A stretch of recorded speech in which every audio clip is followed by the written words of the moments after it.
city and make it a better place to live and work. Amen. Please remain standing for the pledge. I pledge allegiance to the flag of the United States of America and to the republic for which it stands, one nation, under God, indivisible, with liberty and justice for all. Clerk, please call the roll. Counsel Leahy. Here. Counsel Leary. Here. Counsel Mercia. Here. Counsel Milanazzo. Here. Counsel Rourke. Here. Counsel Samaras. Here. Counsel Belanger. Here. Counsel Elliott. Here. Mayor Kennedy. Here. 9 present. Counsel Leahy. Thank you. Moment of silence. I'd like to offer a moment of silence for Richard McClure, 91, of Tingsboro. He's the beloved husband of Joan Scanlon McClure. They were married for the past 61 years. Richard was the father-in-law of Jack Clancy and Sean McCarty, teacher over at Lowell High School. Together, Richard and his wife had 6 children. And the amazing thing is, Richard was a World War II and a Korean veteran in the U.S. Navy. He participated in the invasion of Normandy and the battles of Okinawa. So I just wanted to offer a moment for a great man and a veteran. Thank you. Thank you, Counsel Mercia. Thank you, Mr. Mayor. I'd like to offer a moment of silence in Docking Chamber for Miss Providencia de Leon, who died unexpectedly at 40 years young from complications from a lifelong medical condition. Born in Puerto Rico, she moved here in Lowell at the age of 4. She received her education in the Lowell school system, graduating from Lowell High School in 1995. She furthered her education through the Lincoln Tech Medical Assistant Program, graduating as a medical office assistant. She worked as a registration and scheduling specialist at Leahy Hospital and Medical Center in Burlington, and was an active member of the City of Lowell Commission on Disability for many years. She was a devoted child of God whose unwavering faith carried her through many challenges. Engaged in church since a young age, she was most recently a devoted prayer warrior at the Greater Deliverance Temple Church in Lowell. Providencia was a tremendous inspiration to many, myself included. She was the cherished sister of Anthony, a loving aunt to her nephew Kai and niece Ivory. She also leaves 11 aunts and uncles, several cousins, and countless friends.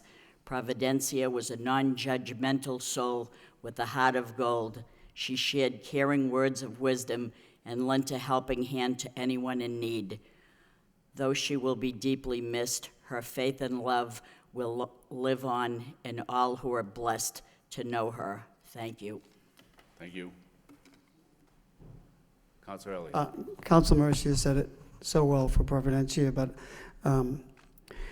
I come to know her very well, and I think the word that sticks out to me, as Counsel Mercia mentioned, was inspiration. I served on the Commission on Disability for 2 years, and she would not miss a meeting, whether it was rain, snow, sleet, hail. She was there, she made her way, and she was active, and her contributions to that commission made the community a much better off for it. So I wanted to just chime in, but she was a wonderful young lady, and it was a sudden passing, and she will be missed. Thank you. Thank you.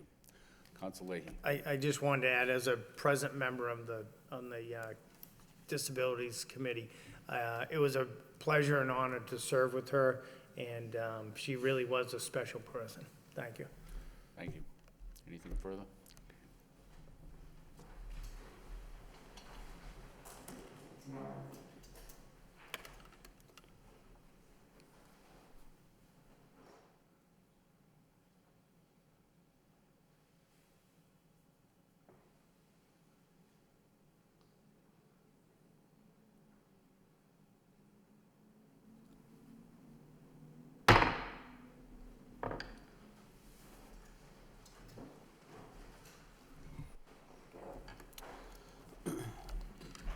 Under the mayor's business, we had a brief ceremony in the mayor's reception room in which we gave out citations to 3 different groups. And the first of those groups is the Lowell Kinetic Sculpture Race, which was held just a couple of weeks ago, and which was a great success. And there are representatives from the people that put that race together here. Would you like to say a few words?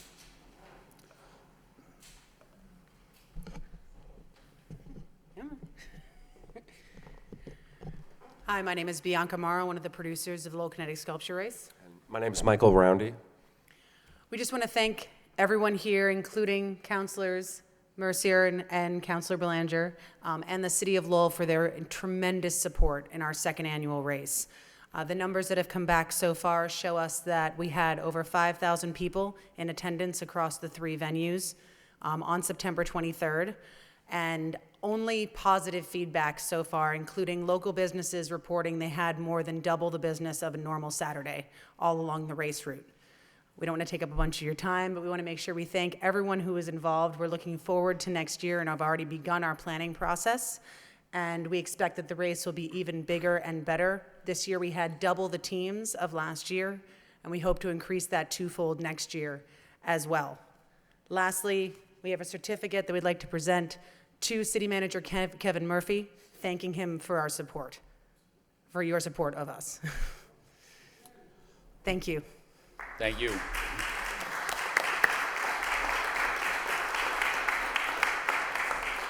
I'd just like to also briefly say, with the doubling of our teams, that we also had the STEM Academy from the Rogers School here participating in the race. They found funding on their own and really kind of headed up a summer program to make a machine and make a sculpture for the race, and they did a fantastic job. We'd also had the Lowell Boys and Girls Club participate on a team, so we're very proud of the kids of Lowell and their commitment to the STEM and STEAM practices that we're all promoting here in the United States. So it was a fantastic achievement for those kids. So just a round of applause for all of them. Thank you very much.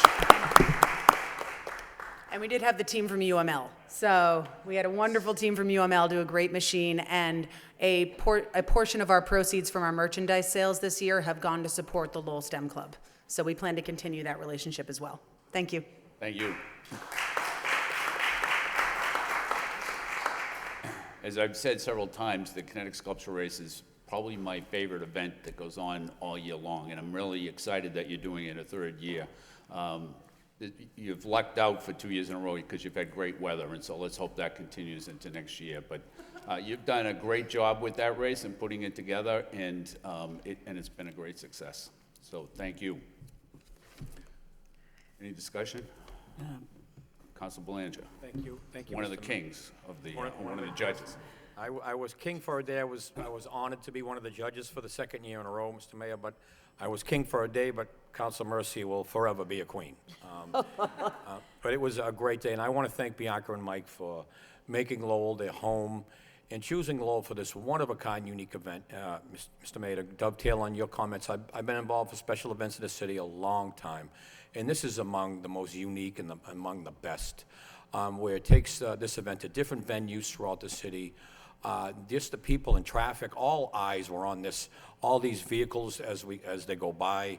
It was really something else, so I can't thank them enough for all their planning. They work a year in advance to put this together. So that's why we call it Festival City USA. It's people like Bianca and Mike who make Lowell their home. So I want to thank them for making Lowell a destination for a weekend, and thank all of those involved. Thank you very much, Mr. Mayor. Thank you. Are we going to hear from the Queen? Thank you, thank you. I know that Bianca and Michael thanked everybody. I understand that. But the City of Lowell employees outdid themselves. They were right there, DPW, the fire, the police, everybody was there to help. So it was a destination city on that particular day, and it was really so exciting. And so you brought excitement, you brought business to the downtown businesses, so I'm very grateful to take part in it. Thank you. Now you gotta think of other things too. We wanna do more than one event. I know, she's a very good planner. Thank you very much. I think it's worth mentioning, just to continue on with your comments, Councilor, that I think an employee from the water department, also had a one-man team. Yes, they And he did. did pretty well. He was able to stay afloat and stay upright for a good part of the race, so he did okay for himself. Some incredible pictures of John not staying upright. You can see Oh, that was hilarious. He provided the entertainment, just getting back up and down, falling in the water, falling in the mud. It was just so incredible. Thank you. Thank you. The next is, citation was for the Lowell Day of Service, and that was for the Mormon Church, which included an army of over 320 people that came into Lowell for the day, some of them from about maybe 50% of them from Massachusetts, maybe 25% of that from the Lowell area, and some from New Hampshire. But they spent the whole day doing work on the Colley Stadium, on the fence around the cemeteries out on Gorham Street, on the Butler School, and also with some of the older graves. So, and we have a representative, I think, from the.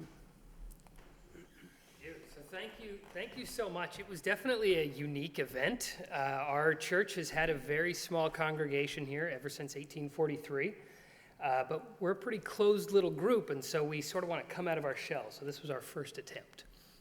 But yeah, like you said, Mayor, we had about 320 people there. This is weekend one. We're doing a little bit more to finish up what we started this weekend. We assume, based on our projections, we'll end just below 2,000 man-hours for this service project, again, which included cleaning the stadium up at Colley, doing some power washing, a lot of the cemetery, about, I don't know, over half a mile of that fence. And then in line with the LDS Church's emphasis on genealogy, from front to back and from side to side, we documented every single headstone in the Old English Cemetery.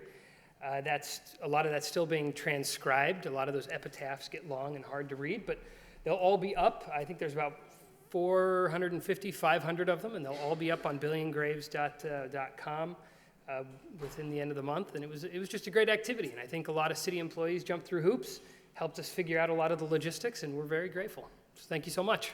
Well, thank you. Yeah.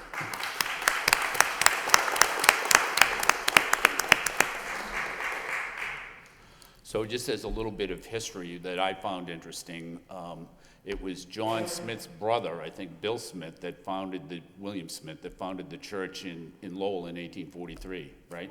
Yeah.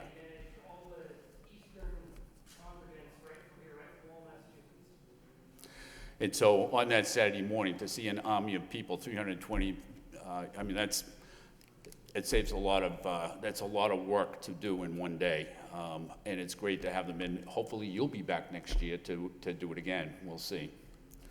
And then also we have the Gujarati Association of New England, which held their first Indian Cultural Festival up on the boulevard, which makes them, I think, the third ethnic group to have a cultural festival, and that was a great success. And I believe that they're already planning their next one next year. So I think that's great. And did you want to come forward and say something? Hi, I'm Ramila. I'm the president of the Gujarati Association of New England. And this is our first ever event in Lowell. Pleasantly surprised, overwhelmed by the support that we got from the city council, the mayor himself. We were there. Councilman Corey Blanchard showed up, Chief Superintendent William Taylor, and the help from the DPW, the police department. I mean, we were really, really very happy with what we achieved. It was supposed to be a one-time event, but with the help and the support that we got from the city of Lowell, very, very happy with the diversity in the city. We're thinking of maybe revisiting and doing this, making it an annual event. We did very well. The money we raised from the vendors and all that, I'd be glad to tell you a little bit of that money went to Houston and Puerto Rico and Florida for the charity after the tragic happenings in those states where people needed help. So we did send some of the money. And she's a resident of Lowell. Her name is Parul. She's one of the directors. And she'll tell you a little bit more about how everything came through because she was part of the core committee when we were organizing. We think next year would be easier because getting the permits and all that, we were a little swimming in the dark. We didn't know who to approach, where to go. But in the end, everything fell through. I mean, There was no roadblocks anywhere. Everything was like positive. Everybody was willing to help. Every time we made a phone call, help was there. So we're very happy for that. I thank everybody in this room here. I'd like to thank the DPW, the police department, and I will have Parul tell you a little bit about how the festival went. Thank you. Thank you. Hi, everyone. My first time up here, so sorry if I'm a little nervous. I was part of the core team, and it was first time doing it, not knowing where to start. I have to thank Tobias at Special Events as well. He was amazing, helped us every step through the way. The day of the event, too, when we needed it, he was there, and I can successfully say 30-plus vendors came to this event. 4,000 people walked through our grasses, and we have people still asking us, what about next year? We want to sign up. So I do want to say thank you to everybody here, that it was a huge success, and yes, we are going to go forward with next year as well. Thank you. I just want to add something on what Parul says. My name is Jay Patel. I'm a resident and a business owner in Lowell for last. I started my first business as Powers Liquor on Wood Street 2002. And a lot like a Lowell, I have so many businesses and residence properties in Lowell. And I love to be in Lowell. And thank you, Rita Mercy, and all the support that we get from Lowell, City Hall of Lowell. Thank you again, and we'll definitely do the next year. Thank you. Thank you. And I'm Janak Brahmbhatt. I've been living in Lowell for about 25 years, and we have received tremendous support, and we know Rita Merciers, and we have other organizations also, as you know, BAPS, the Swaminarayan organization. I'm part of it. I'm a member, but we really appreciate your support there. Thank you. Thank you.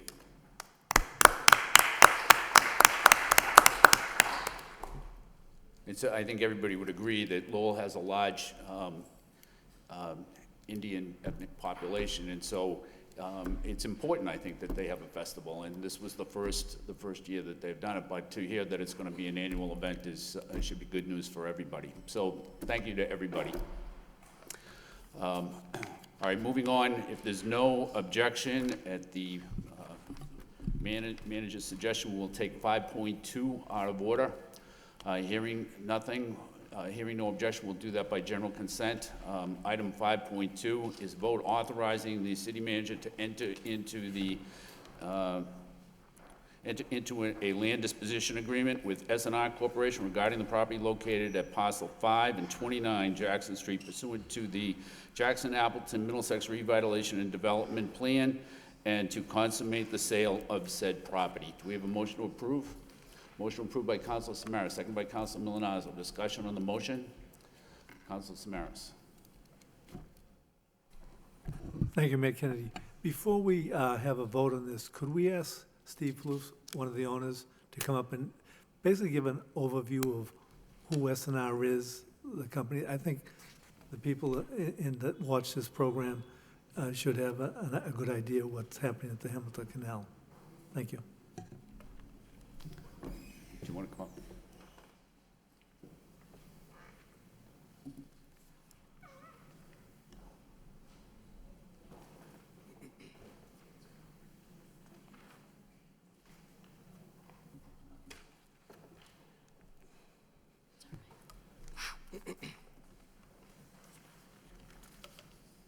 If you could just give us an overview of your company and, what your hopes are for the Hamilton Canal project.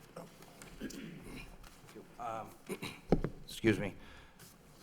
My name is Stephen Plouffe, and Thank you. and I am the treasurer of S&R Corporation. Mayor Kennedy, Manager Murphy, and members of the City Council, I am pleased to be here tonight representing my company, S&R. S&R is a Lowell-based company and has been since its inception. Our company had started primarily as a demolition contractor exclusively, and has developed and grown over the years into a heavy civil, bridge construction, and highway contracting company that performs work in most of the New England states. Our office is currently located at 706 Broadway Street, and as well as our maintenance facility, et cetera. We currently have approximately 125 employees that comprise both the office and the field staff. We've reached a point in our development that has required us to seek a need for additional corporate space. We, as I've stated a few times, that we are definitely 100% committed to staying in the city and remaining a part of the community here. That's something that is definitely important to us, and I've tried to articulate that on every occasion possible. Working with the City Administration Department of Planning Development, we've identified Parcel 5 at the Hamilton Canal Innovation District as a potential location for our corporate office and headquarters. To this point, we've engaged Gavin and Sullivan, Whitman and Bingham, and the Edge Group to assist us with a feasibility study in order to examine these site costs and market demand. We're looking to construct a building on that site that would be 4 stories and totaling approximately 40,000 square feet. S&R, we would intend at this time, or immediately upon completion, to occupy ourselves between 10 and 20,000 square feet of that total. The balance of the space we would be looking to lease out, and although we don't have that information or stuff locked down in terms of what we would put there, some of the options that we've talked about to this point have included possibly some food or retail on the first floor, and almost certainly exclusively office space on the upper floors. Some of the office space could potentially be oriented to technology uses that would be complementary to the university's iHub, which is located immediately across the street from the Canal Street side, of the frontage on Canal Street. We see the university, the new courthouse, and the amenities of the national park all as reasons to be motivating factors for us to locate the business there. To proceed, the development does need, as most do, to be economically viable, and to that end, we look forward to continue to work with the city on permitting, tax increment financing, and other vehicles available that would allow us to be competitive in that regard. Our experience with the city manager, Diane Trad, Kevin Coughlin, and the entire staff at the city has really been exceptional in every instance. They've been very proactive, pro-business, and pro-success, and have really, to this point, done everything to assist us in what we're trying to do. And for that, we are truly grateful. Tomorrow, we actually begin tomorrow morning at 7 o'clock doing some geotech test pitting and things of that nature to try to establish some more information on the soil conditions at the site, soil bearing, things like that.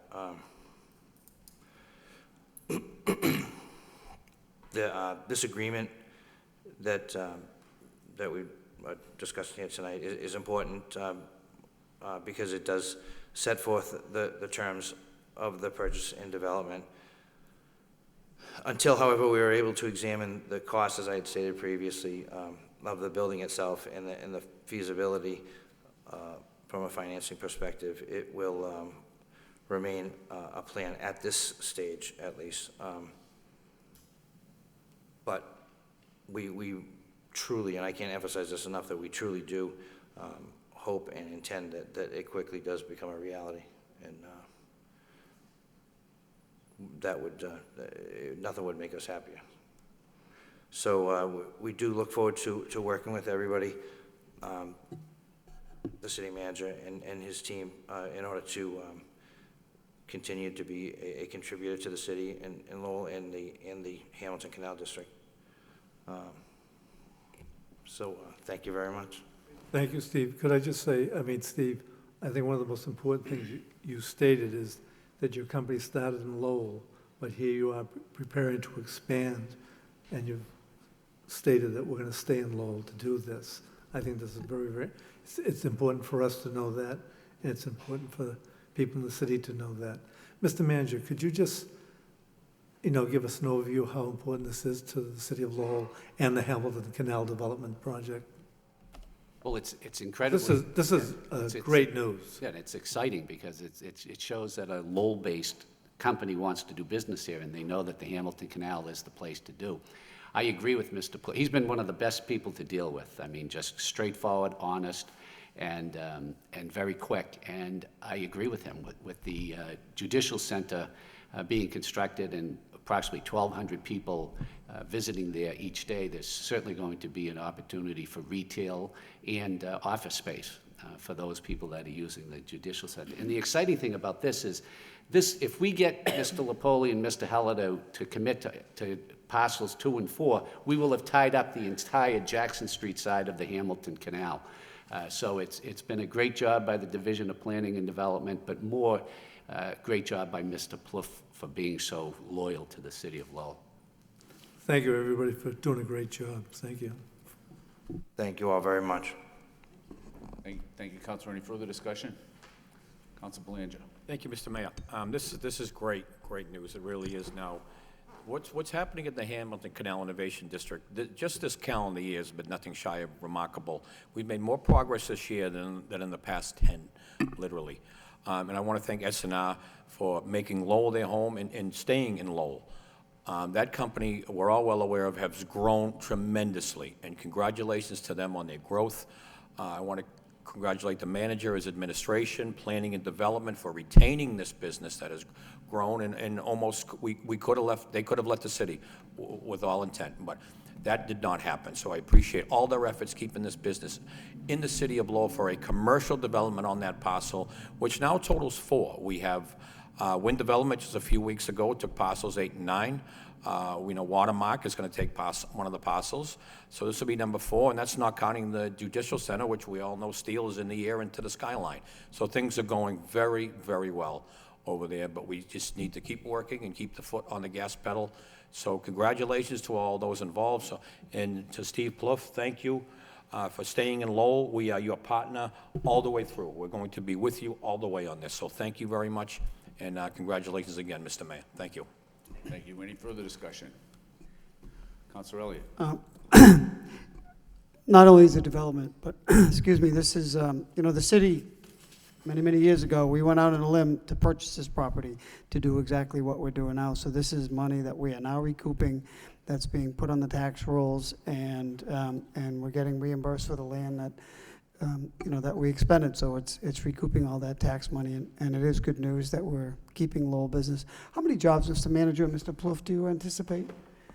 First and foremost, and secondly, what is also good to hear from Mr. Plouffe is they're investing based upon what's taking place in the Hamilton Canal and the response that we get from the city. I mean, tax increment financing is the incentive that we use to get business here, and it works. So, Sorry, what was the question? How many jobs will inevitably come with the company, your corporate headquarters, and then some thereafter? Currently, like I said, we have approximately 125, and we probably we've done some quick, just trying to figure it out and project it to this point. I would say at least 25 to 30. That's good. That's all I wanted to know. There's 120 jobs staying here, and then there's more thereafter in tax revenue and all the commercial ventures that'll come with it. So, thank you again with the Edge Group, keeping business here in Lowell. Thank you, Mr. Mayor. Thank you. Thank you all very much. Councilor Milanazzo. Thank you. This is good news, and congratulations to S&R and to the administration. My question has to do with the property that you currently are in at 706 Broadway, I believe you said. Are you planning to keep the maintenance component on Broadway and move the corporate over to Hamilton Canal? That's exactly right. That's exactly, okay. And then is there an ability for you to develop the balance of the site on Broadway, or are you going to keep it all for the maintenance facility? I think that at this time, we're going to keep it all as part of the maintenance facility because that has likewise grown with the rest of the company, so the needs there have grown as well, and where it's, we actually have always been really pleased with that location, so to the point that we can stay there with that use, we'd like to. Great, thank you. So it's really a win-win in both locations. Thank you. Thank you. Thank you, Councilor. Any further discussion? If not, before we take the vote, which is before us, this requires a second reading, which I'll do at this time, authorizing the city manager to enter into a land disposition agreement with S&R Corporation regarding the property located at parcel 5 and 29 Jackson Street pursuant to the Jackson Appleton Middlesex Revitalization and Development Plan, and to consummate the sale of said property. Motions by Councilor Samaras, seconded by Councilor Milonazo. Any further discussion on the motion? Roll call. Counsel Leahy. Yes. Counsel Leary. Yes. Counsel Mercia. Yes. Counsel Milonazo. Yes. Counsel Rourke. Yes. Counsel Samaras. Yes. Counsel Belanger. Yes. Counsel Relia. Yes. Mayor Kennedy. Yes. 9 yeas. Mr. Mayor, Councilor Mercia. since we're under suspension, could, We were not under suspension. We took that under suspension, but that doesn't open the window for other things. If you want to ask for Okay. suspension of the rules for I something am. else, then you can. I'm opening up for a suspension of the rules so For that, what purpose? so that we could take two motions out of order because people are here ready to speak, and I don't want to burden them any further than they already have. I'll second that. Considering the motion that we have here, Which two motions? which is 8-1 and 8-3. I have 8-1, Councilor Rourke has 8-3. Okay, so if there's no objection by general consent, we'll take item 8.1 and 8.3 out of order. Hearing no objection, we'll take those out of order. There's a registered speaker for 8.3. Do you want to hear the speaker first, or would you rather go first? Well, I just wanted to, usually I let the speaker speak first, but I'm just segueing in and giving you a little background to the reason that I made the motion as well as Councilor Rourke. This was what they call an online form submittal contacting the city to let them know of the situation, and I thought perhaps something would have been done. Probably something was done, but not enough to stop it, and it has gotten extremely worse. I could go into what these people have gone through, but they're registered to speak to tell you that themselves. And if they could come up and speak, that would be fine. All right, so we'll do your motion first, or do you want to combine the motions? We'll combine them the together. motions? Okay, so it'll be 8.1 and 8.3. You'll each second each other's motion. How's that work? Okay, so now we'll hear from the speakers, is that? Yes. Okay. This is Tel Sa. He's a City Councilor and the Mayor and audience. First, I want to thank you for allowing me to speak.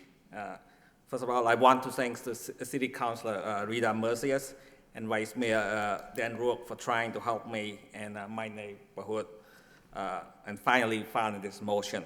I want all of you to know that I made every effort, and my neighbors also made every effort to address this issue before reaching this city council. I made numerous phone calls trying to ask for help because of this disturbance, and many of my neighbors also made many phone calls to ask for police help. But nothing changed. The police has shown up many times, dispersed the crowd, stopped the gathering, but after the police left, minutes later, the group would regroup and make twice as loud. More crowds show up, more disturbance.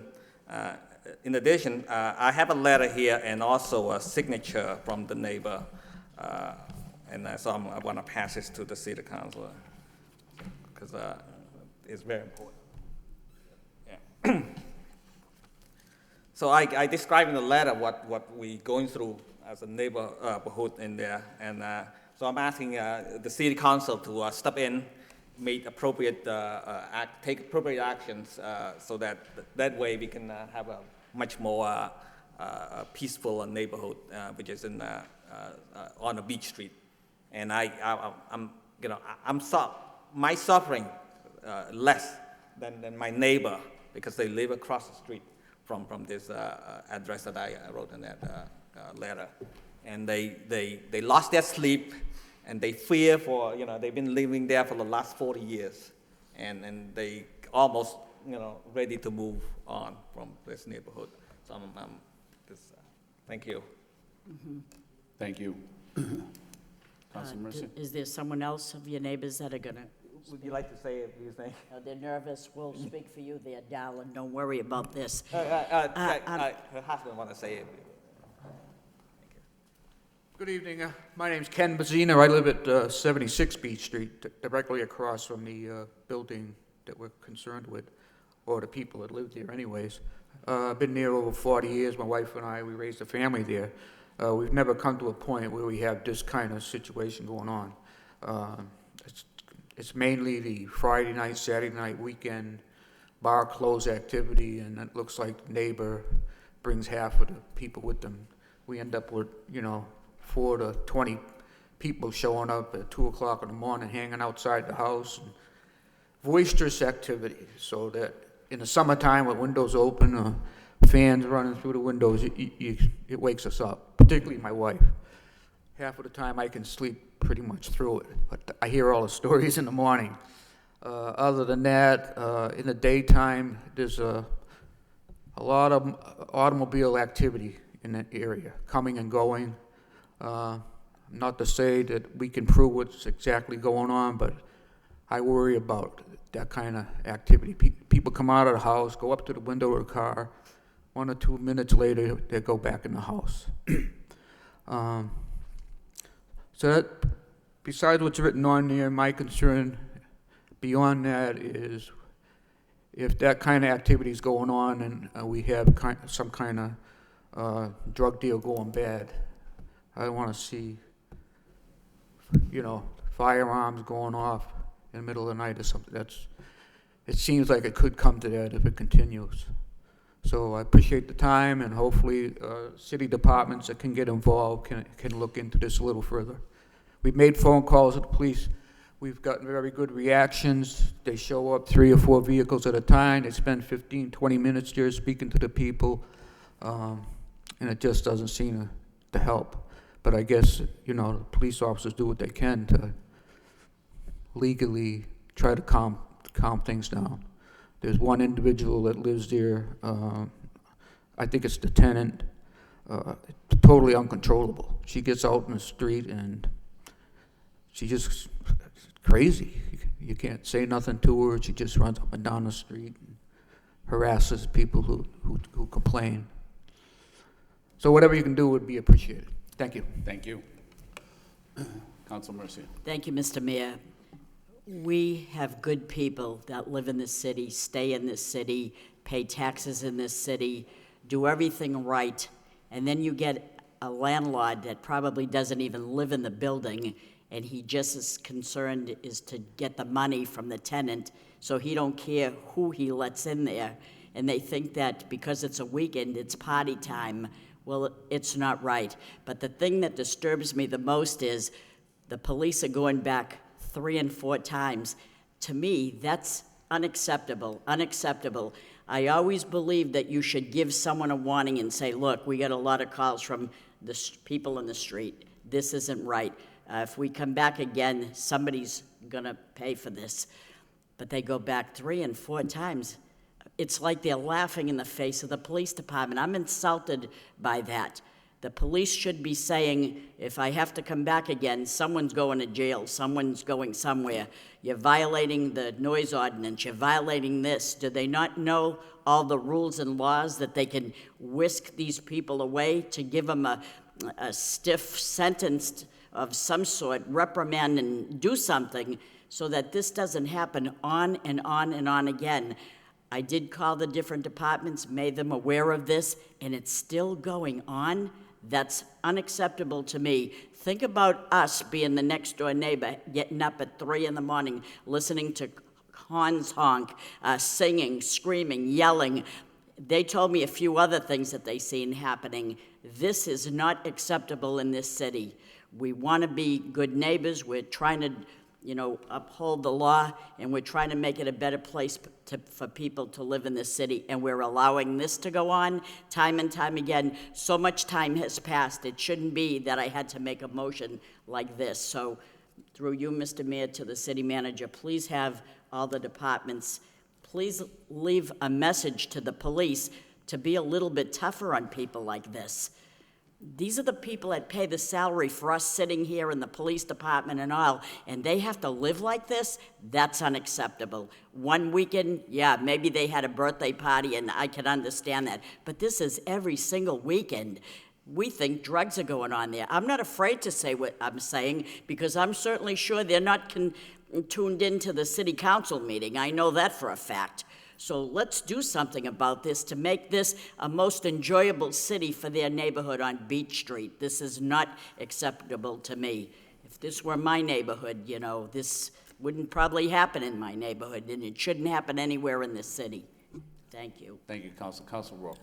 Thank you, Mr. Mayor. Obviously, this has been a problem for a while, Mr. Manager, and you heard from the residents, and it seems like, one property is causing all kinds of quality of life issues for the rest of the street. So I'm sure you'll put the proper teams and departments on point, and hopefully very soon we see some sort of quality conclusion. Thank you. Thank you. Mr. Manager, did you want to? Yes, I mean, this property has been on our radar screen, but obviously we have to do something even stronger, so you have my word. We'll begin tomorrow morning. Sounds like it might be a DART or a, yep, he's got maybe the DART program should intervene, so we'll get started on that first thing in the morning. Thank you. Thank you, Mr. Manager. Councilor Elliott? Thank you, Mr. Mayor. So that was going to be my question, Mr. Manager. At what point, and it's good that Council Mercier and the neighbors contacted us that we can bring this, or they brought it forward, or we can bring it forward for them. But what, a number of calls, clearly a major problem, degenerated property in this area. What can trigger your office or something, inspectional services? Is there a point where you get calls, the police department get so many calls where you say, absentee landlord renting out 2 pieces of property, as is stated in the letter. There's abandoned cars, there's urinating. I mean, something's got to trigger response of a DART. And can you explain for the viewers at home, DART is, or a SWAT team or something, rather than having get to this point? I mean, if there's gang members there and drug dealing going on, then the police have got to show up and they've got to be making some arrests, otherwise it continues. Well, we have been conducting surveillance on this property, and I have met with the superintendent. I've actually seen the picture of the woman that we suspect is dealing in drugs. And we can start with the DART program now based upon our surveillance of the property, and basically the building, speak with not only the police but with inspection services, fire department, and we'll go in and we'll for code violations. What we're eventually doing is shutting it down. And if the landlord isn't going to take care of the problem tenant, we're just going to shut it down, and that's what we'll start on tomorrow.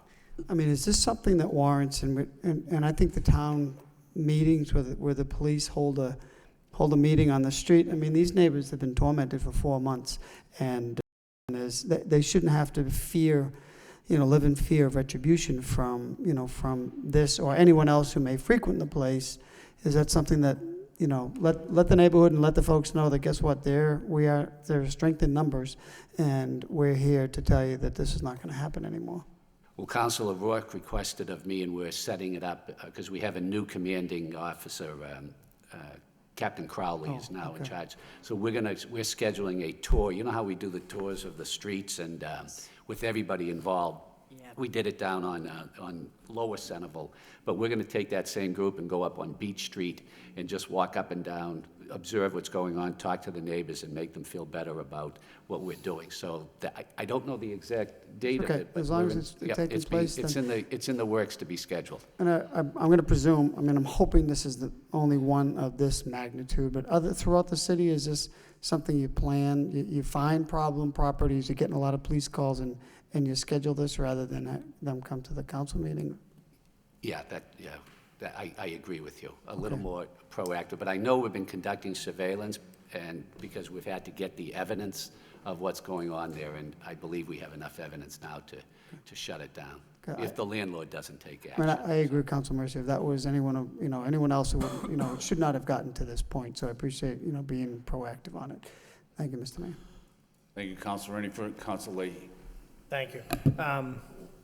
Mr. Manager, when you give us the report on this, could you also just throw in some suggestions so that it doesn't take this long? I understand that surveillance takes a little bit of time and the phone calls, but obviously 4 months seems like an eternity to the neighbors. So anything we can do that you think can help this process? Because for the last couple of years, we've been working so hard on this, and then to have people come in and say, this, I don't want to say it slipped through the cracks, but to go on for 4 to 6 months is a long time, and it's not good for everybody's health issues in the neighborhood, and it's not good for the neighborhood. So any suggestions we can tighten this up would be great. Thank you.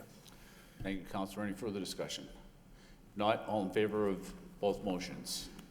All opposed? So voted. Returning to the regular agenda under the city clerk. We have the minutes of the Finance Subcommittee of October 3rd and the City Council meeting of October 3rd for acceptance. We have a motion to accept and place on file by Councilor Rourke, seconded by Councilor Samaras. Discussion. All in favor? All opposed? So voted. Next, under communications from the city manager, we have items A through H. Item A is trash violations. Is there any discussion on trash violations? Councilor Milanazzo. Thank you, Mr. Mayor. I appreciate the report, Mr. Manager. It's pretty telling in that we had a total of 2,124 trash violations in a 6-month period. And I see also that we're changing the process, if you will. Instead of having 2 warnings, they'll get 1 warning and then they'll get a ticket. So I'd be anxious, say, in 3 months to get an update from the administration as to how that new process has worked. But I certainly appreciate the information. Thank you. Thank you. Any further discussion on item A? If not, we'll go on to item B, which is the Belize Memorial Square.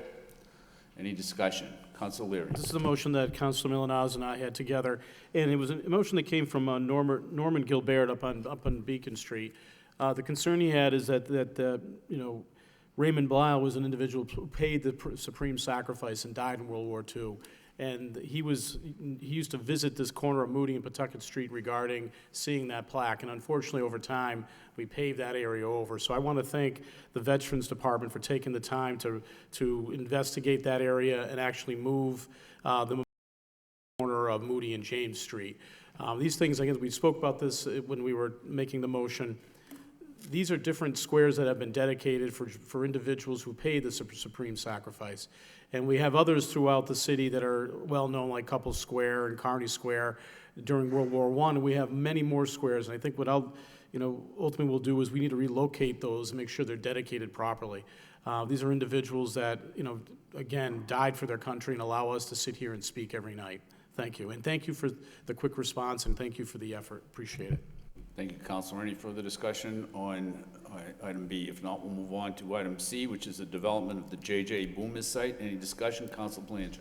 Thank you, Mr. Mayor. Mr. Mayor, through you to the manager. Mr. Manager, I want to thank you and Eric Slagle of Developmental Services for the timely response on this issue, because Pawtucketville residents really were, as I canvassed the area, this came up more and more. So basically, if you don't mind, Mr. Slagle, could you come up for a few questions here? Sort of give us a synopsis. It seems like very preliminary plans have been submitted. Number one, can you elaborate a little bit there? And is the J.J. Boomis business itself going to remain during when this is built, or what's going to happen there, may I ask? So it has been a very preliminary meeting. that we did have with representatives of Mark Basket. And on the initial kind of sketch, draft plan, it showed the store and one retail space being set on the rear of the 677 parcel, which is the one adjacent to J.J. Boomer's. It's the large field in the back.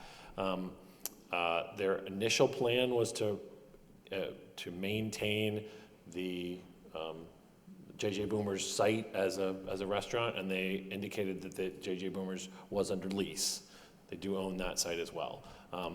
Obviously, they can't promise that they're going to remain under lease. That's kind of a business decision that they're going to have to cross as time goes by. But their initial plans do not indicate any kind of removal of that that restaurant from the front of the site. Okay, thank you, Mr. Lago. Now, when do you anticipate another conversation or the next step? Well, the next step is going to be an official filing. They met with us. They got feedback. They've been working on their environmental filings with the state, and so we have some copies of the filings that they've done at the state level. But the ball's in their court. We're not sure exactly when they want to file, but I would anticipate them filing, sometime within the next 3 to 6 months. We haven't had any follow-up, so I don't anticipate it imminently, but I would anticipate that they're going to want to try to get shovels in the ground maybe in the spring, and that would be a filing probably before the end of the year or early in 2018. Okay, interesting. Thank you, Mr. Lago, and I look forward to your future updates on this project. Please keep the council updated. Thank you. Will do. Thank you, Mr. Mayor. Thank you, Councilor Elliott. Thank you. I just want to follow up on a question. So can you tell me preliminary filings with environmental permitting? What are those? What is? I think they had to file an E&F. I think that's an MEPA. Yeah, and so they filed those at the state level. We were provided with copies. When were they filed, and what was the process, and how long did it take? No reports, I don't no have that nothing? information. They were filed 2 months ago, I think. One or 2 months ago, the preliminary filings that they provided us copies with. I do not know anything else about where they are in the process. They haven't provided us with any other information. So they can proceed with environmental filings prior to any project plans or site plan review here in the city? Sure, it's things that they couldn't do any kind of construction or take any steps on the ground until they receive their city permits.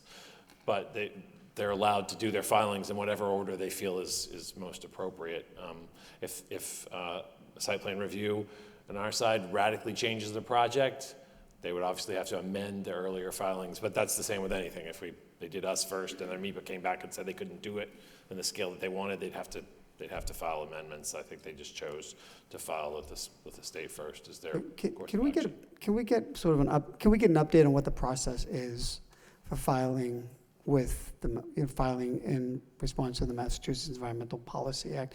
I mean, we've had motions on, and now we're learning that a project hasn't. I mean, there's been preliminary discussions, and I'm not saying I'm opposed to it. I just want to know exactly what the criteria is for filing an environmental notification form, and is that the initial stage that will trigger additional, whether it requires an environmental impact assessment or environmental impact statement, because those are very separate and they're very distinct. So are you saying they submitted their E&F just on a preliminary basis and nothing has proceeded with the MEPA process That's my yet? understanding, but again, because that takes place kind of outside of our purview, we're only provided kind of periodic updates as Because that is significant. I mean, I know we're dealing with in other locations of the city, but we're talking about significant impact on. Yes. on- Oh, no, on- I don't think there's any doubt it would be significant given the We're in size of the project. floodplain, we're in a lot of other things, so, okay. So I don't know, who, is it the conservation person that can give us what the process is and what triggers what notification and or assessment? We can do a review of that because it's not within our purview. Right.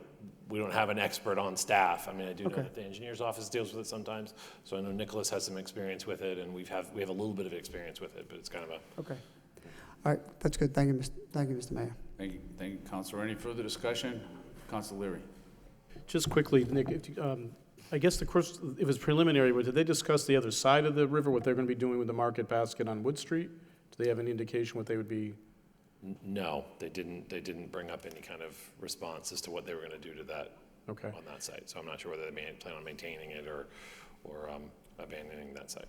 Okay. And the other question, I guess, through you to the mayor, or I guess to the manager, do we have any updates regarding the Rourke Bridge at this point? Do we have anything new that's coming in, or anything from the, regarding, I guess, the study that we're trying to continue, or is that dead at this point? And the reason is that if we're gonna have any development in that area of any magnitude, and would tie into Wood Street as well, what are we gonna do with the only access to that area? We have not gotten an update. I will ask the delegation for an update on the funding for the Rourke Bridge. Okay. I talked to Mr. Demoulas months ago about his plans, and during that conversation, he indicated to me he planned to keep the market basket going on the Wood Street side. So, but I can't certify that he's going to do that, but he did indicate he was going to keep it.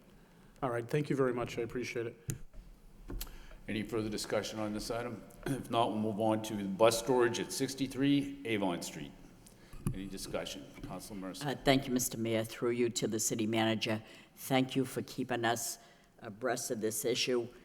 We know that departmental services will monitor the situation to ensure that this bus storage does not reoccur. So just keep us posted, and I hope that public outhouse there is gone. Do you think it's gone? I checked all around the city to see if my motions were being corrected, and I didn't get that far to see if the outhouse is gone. It was like a public restroom right in the parking lot. Is it gone, do you think? The porta potty is still on site.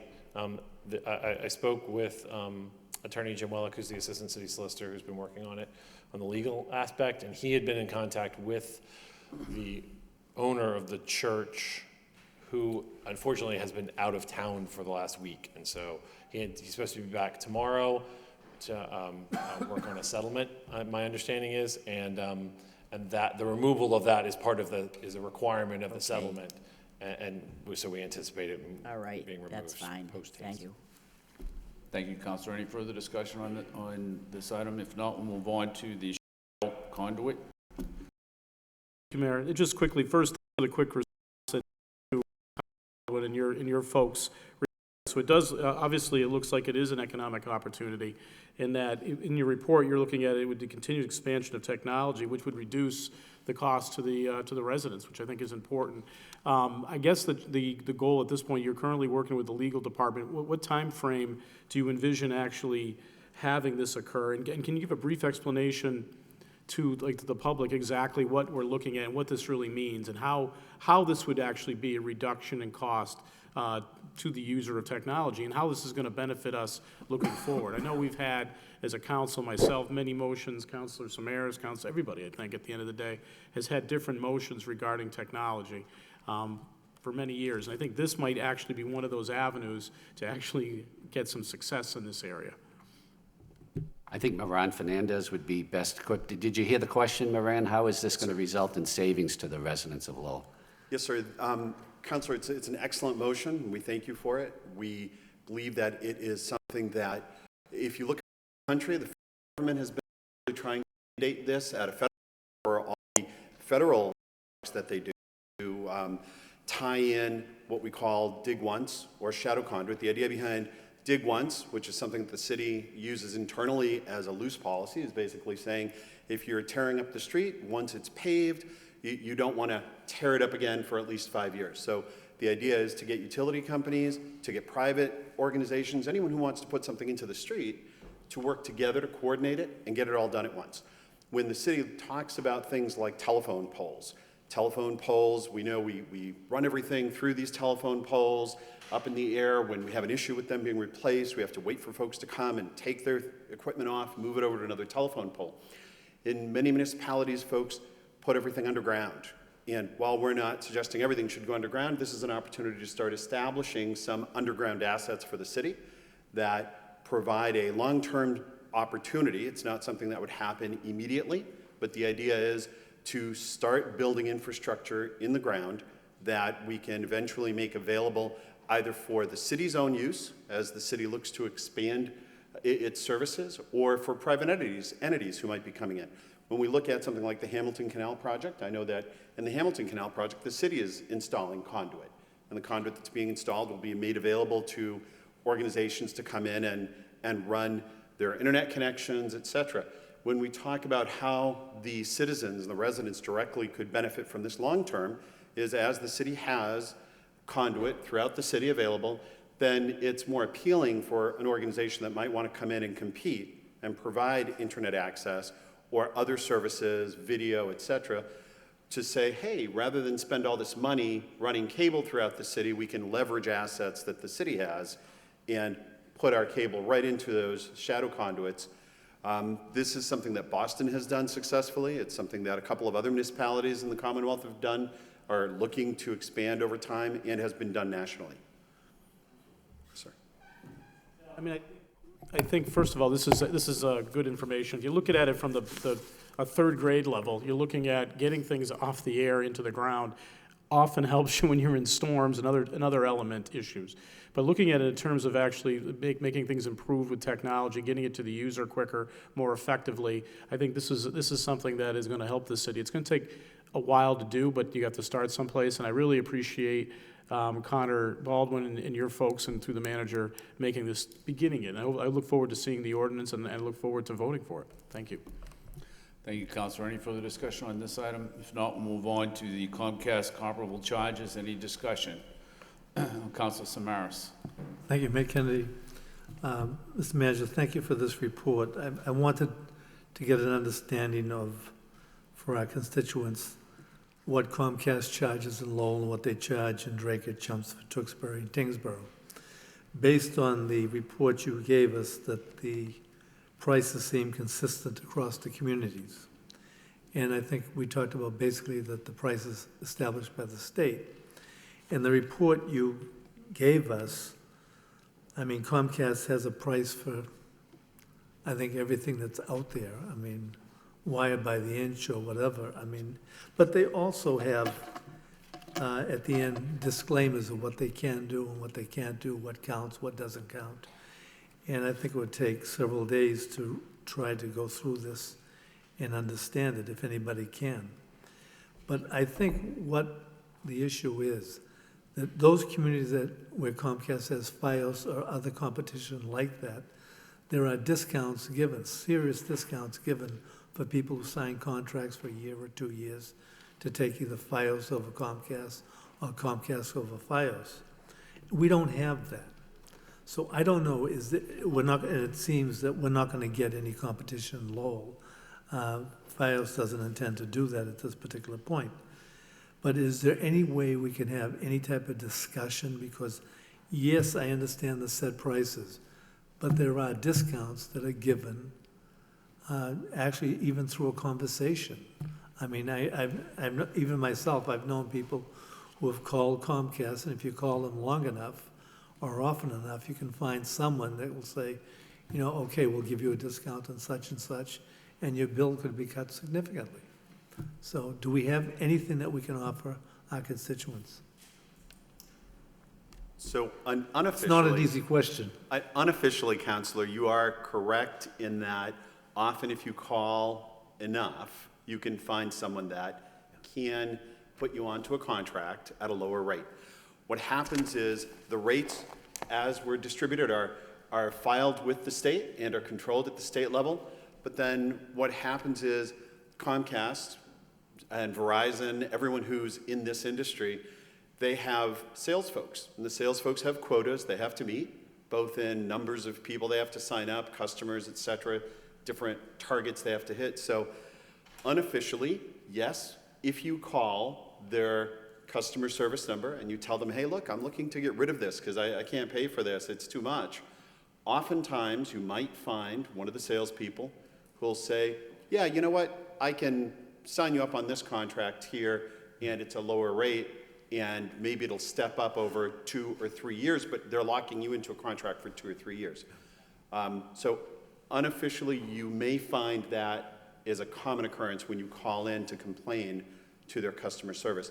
On the flip side, in regard to Verizon, of these communities listed, Chelmsford, Drake, Tewksbury, Tingsboro, Drake-It is the only one currently that is just a Comcast customer and doesn't have Verizon in-house filed through the state. But Chelmsford, Tewksbury, Tingsboro all have Comcast and Verizon. The city, the manager, the finance team, everybody has always stood ready to negotiate any franchisee that wants to come into the city and provide competition. But as you mentioned, Verizon isn't interested in doing that at this time, though we've reached out to them on a regular basis, asking them to.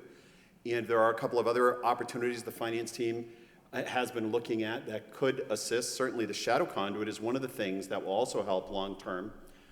But to really bring it back to reducing your rate, I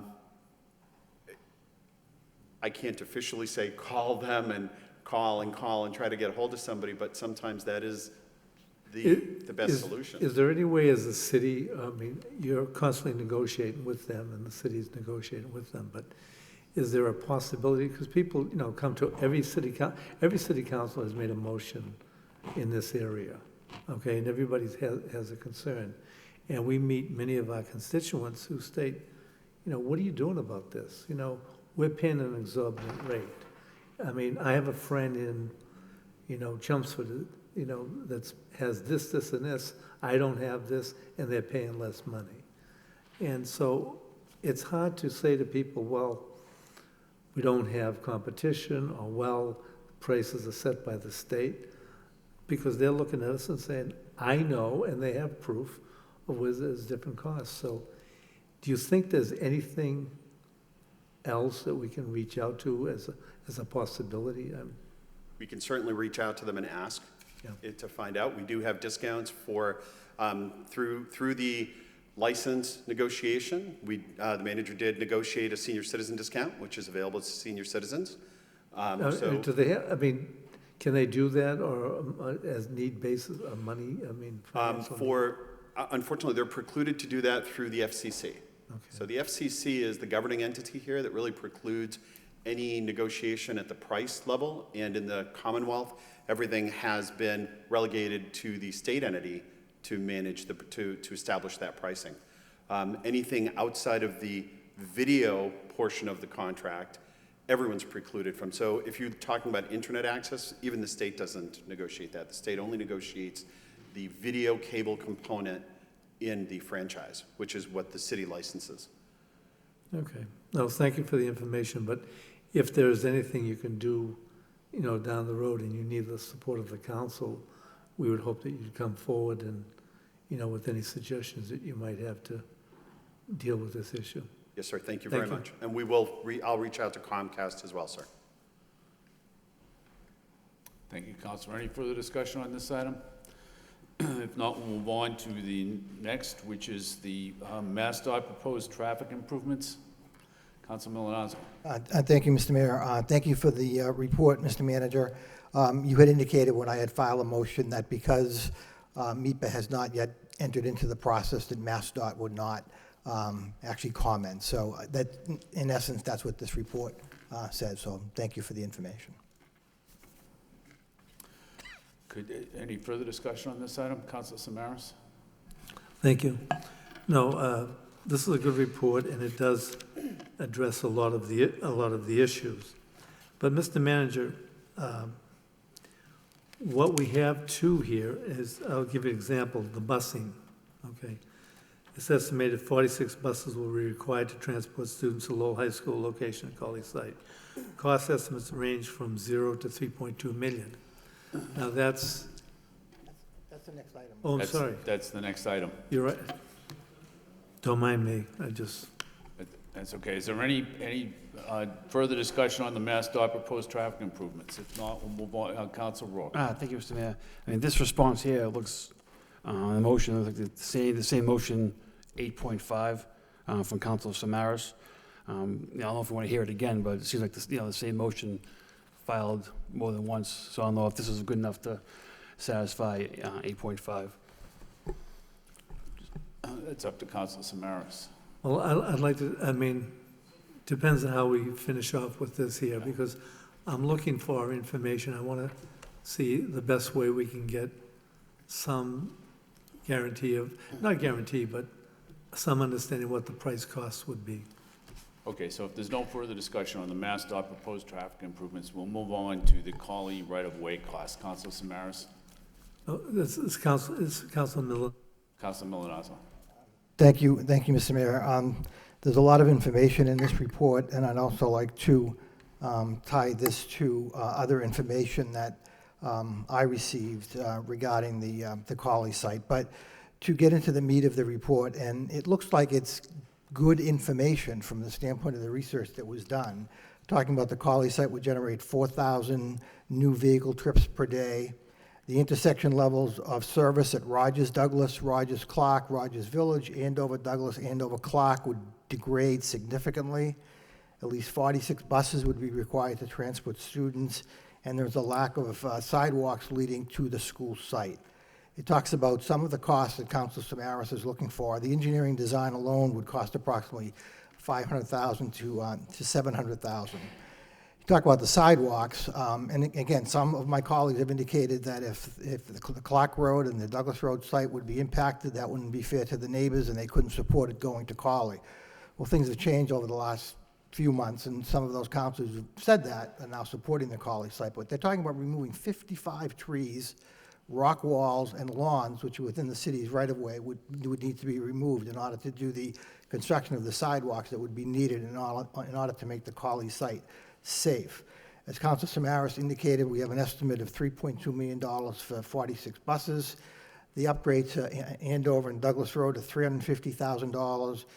Andover and Clark, about $350,000. We're talking about the improvements to Rogers Street. Again, MassDOT would be the ultimate decider as to what happens there, but you all, Mr. Manager, your team put a cost of about $1.75 million based on similar projects. So again, we're looking at costs that are, in my opinion, very significant, will have a great impact not only in the taxpayer, but also on the neighborhood itself. And again, speaking, if I could, of the taxpayer, there's information that's been floating, and again, unfortunately, some of the information that has been generated on both sides, people have said we need to be more transparent, we need to have honest information. This is honest information. But what I received today was a flyer that says on Tuesday, November 7th, we're voting for our children's future, and they put a picture that says, similar layout and design concept for the proposed new high school at Collie Stadium. And Mr. Manager, I know you've seen this. There's 6 buildings on this site. This in no way is indicative of the design that is now before the MSBA. Not at all. So again, Mr. Manager, I think you as the city manager should get in front of this misinformation and say it's just simply not true. And it's my understanding it's being mailed out to the people that voted in the preliminary election, and again, not true. It states here that the proposed new high school site at Collie will cost less than the planned renovation of the existing high school. From the standpoint of the total project cost, it costs less by $2 million. But then when you add in everything else that I just mentioned just on this report, it goes up significantly from there. And if you take the fact that it's, and again, I'll defer to Connor Baldwin, but if you take the fact that to the taxpayer, the Collie site's $146 million, and the downtown site is $124 million. If you take that difference and borrow that out over 30 years at a 4% interest rate, first of all, you're talking a monthly payment difference of $100,000 a month to the taxpayers in the city of Lowell. You're talking almost $32 million more in debt service by going to Collie, just, again, to the taxpayer. It's 126 for downtown, and it's 146. And again, we're not even getting into, and I know there's a motion tonight regarding the pools, not even getting into that information. So again, people have been pointing fingers on both sides about not giving good information, being more transparent. This is incredible. To me, this is absolutely incredible. And if my colleagues haven't seen it, they really need to see it. And simply say that that's wrong. Sending this information to the voters of Lowell is simply wrong. And the information that we have from the administration talking about the costs, the difference in that number from the standpoint of the taxpayer, we could build a new central police station with that it's $680 million more to the taxpayer to be out of Collie. It just makes literally no sense.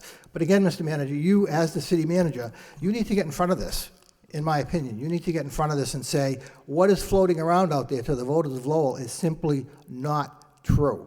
Again, it's showing 6 buildings where they're showing the baseball field, the softball field. I mean, that's right through the Portuguese Club. Right through the Portuguese. Village Street is gone. Why would someone do this? I just don't understand, especially where we are now in the process. And everybody's pointing the finger about misinformation. Well, there's nothing more misleading than this right here. So again, I appreciate the report. I think you were honest with the costs. I'm anxious to, at some point, get MassDOT involved in the process. It's in my opinion, it's too bad that we're talking about taking rock walls and 55 trees and putting lights at Andover and Douglas Road and lights at Andover and Clark Road. It's going to change the whole neighborhood. And why? And we're saying in this brochure, for the future of the children. This isn't for the future of the children. It really isn't, in my opinion. I mean, this is going to set, again, looking at the simple costs here, which was stated that this is going to cost less, which is not true. We could do so many other capital improvements with the difference in what it costs from the standpoint of downtown to Collie. And I'll remind my colleagues that the downtown numbers, they have a $20 million contingency because it's a / new construction renovation. The $20 million contingency budget in that number. I'm hoping we're not going to get to that number, but it's a $20 million contingency number. But again, you need to get in front of that piece of misinformation. Thank you. Thank you, Councilor Samaras. Thank you, Mayor Kennedy. I apologize for jumping ahead prior to this motion here, or this article. Mr. Manager, this is a good report, and it's a good report because you're dealing with projected costs. There's no question about that. These aren't costs that have been established. These are what your engineers and what reports you've gotten from Skanska will tell you. But I touched upon the busing issue. You have a cost from $0 to $3.2 million. When you talk about over 40 buses to transport over 2,000 Lowell High School students, I don't care what type of program you use, what type of tier system you use, you're not going to eliminate 40 buses. I mean, if you have some type of miraculous type of plan that will also change, I believe, the hour schedule for every school in the city, elementary, middle school, and high school, and so it affects everybody.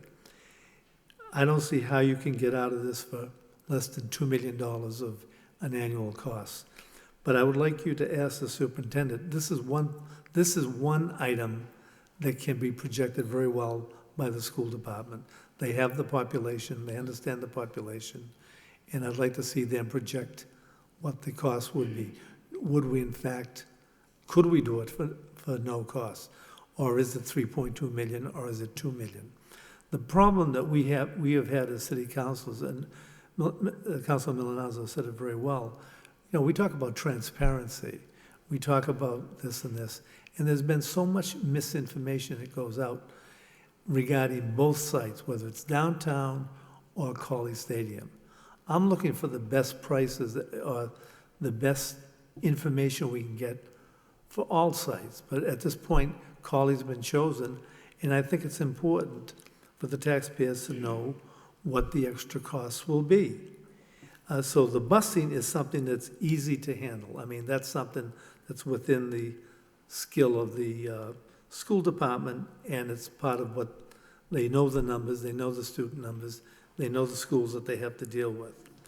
Now, when you talk about traffic improvement, the traffic improvement can go from $700,000 to $2,450,000. You've got roads and trees, and you're talking over $1 million. You're talking different things. Where is this money coming from, Mr. Manager? Where is any of this money coming from the state, or would it be from the tax base of the city? As was stated before, anything in the footprint of the the school site is reimbursable, subject to reimbursement by the School Building Assistance Bureau.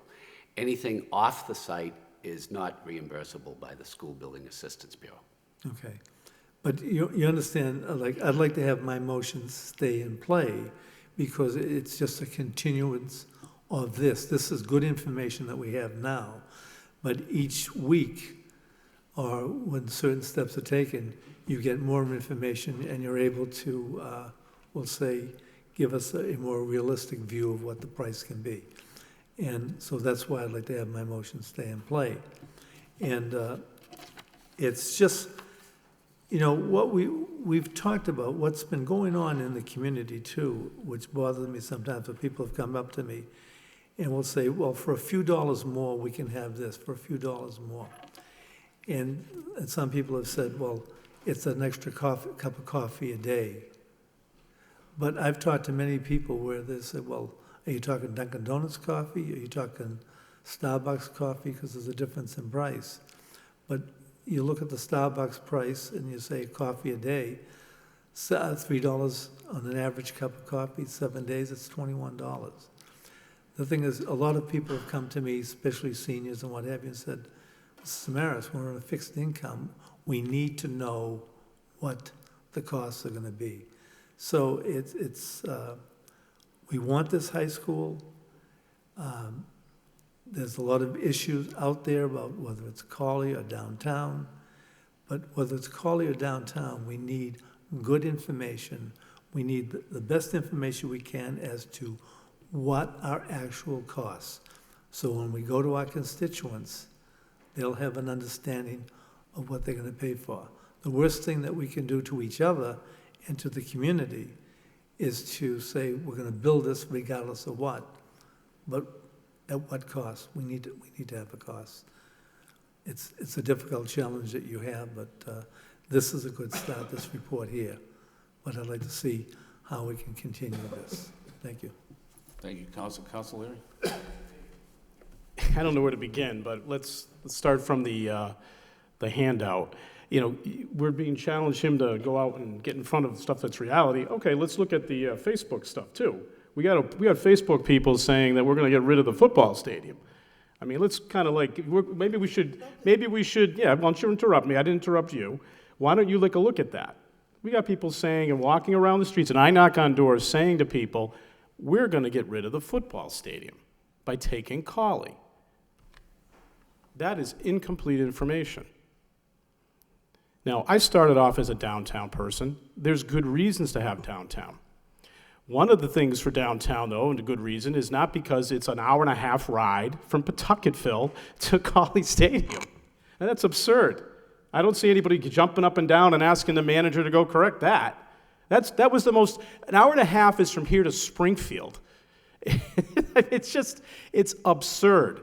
And there's a lot of good reasons to vote for downtown. You know, if Cawley doesn't get the options, then we need to support downtown because we need a new high school.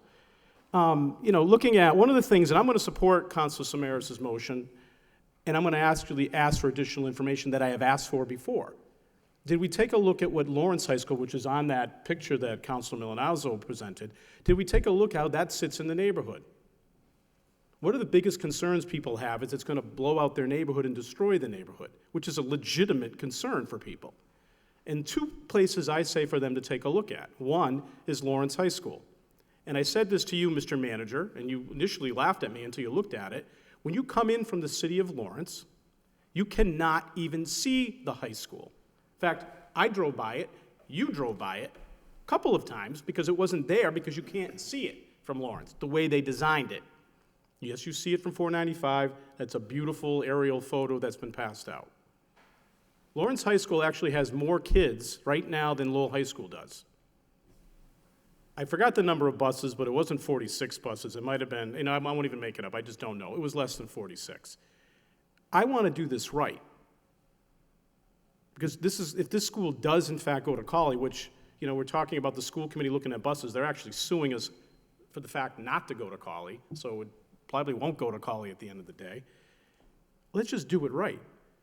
It does concern me about the number of trees being cut down. That concerns me, so I go back to the other location I've asked people to take a look at, Fall River.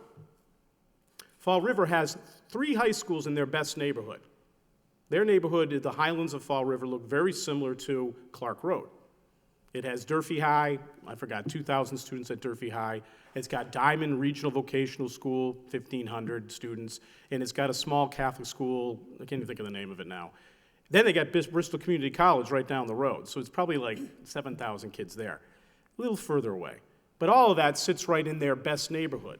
So there are schools that do this that are the same size. Brockton did it. I'm not going to compare Brockton to Lowell. It isn't, we're better than that. I like to get this information. If there's something that I'm incorrect with, I want to make sure I'm doing it right. I've asked for information regarding the flooding on Douglas Road. I've asked for information in fixing the flooding that's on the corner of Alcott Street. Those things need to be taken care of even if we don't build a high school at Cawley. And I forgot all the rest of the stuff. Something about cups of coffee. I don't know what to tell you. Starbucks coffee, you know, maybe it's better than going to Dunkin' Donuts. I don't know. I want to do it right. I don't think I'm wrong with the Cawley location. If the downtown location is actually, you get 5 votes for it, I would vote to take by eminent domain the dentist office because we need a high school.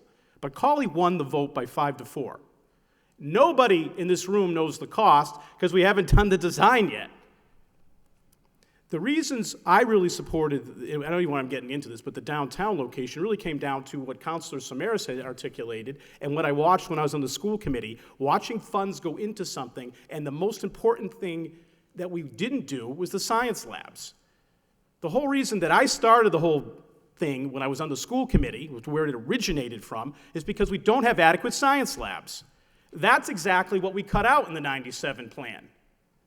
So my concern is once you get to those cost overruns, and every person I've spoken to, and maybe there's other people who disagree, have said cost overruns are going to come more likely in a rehab.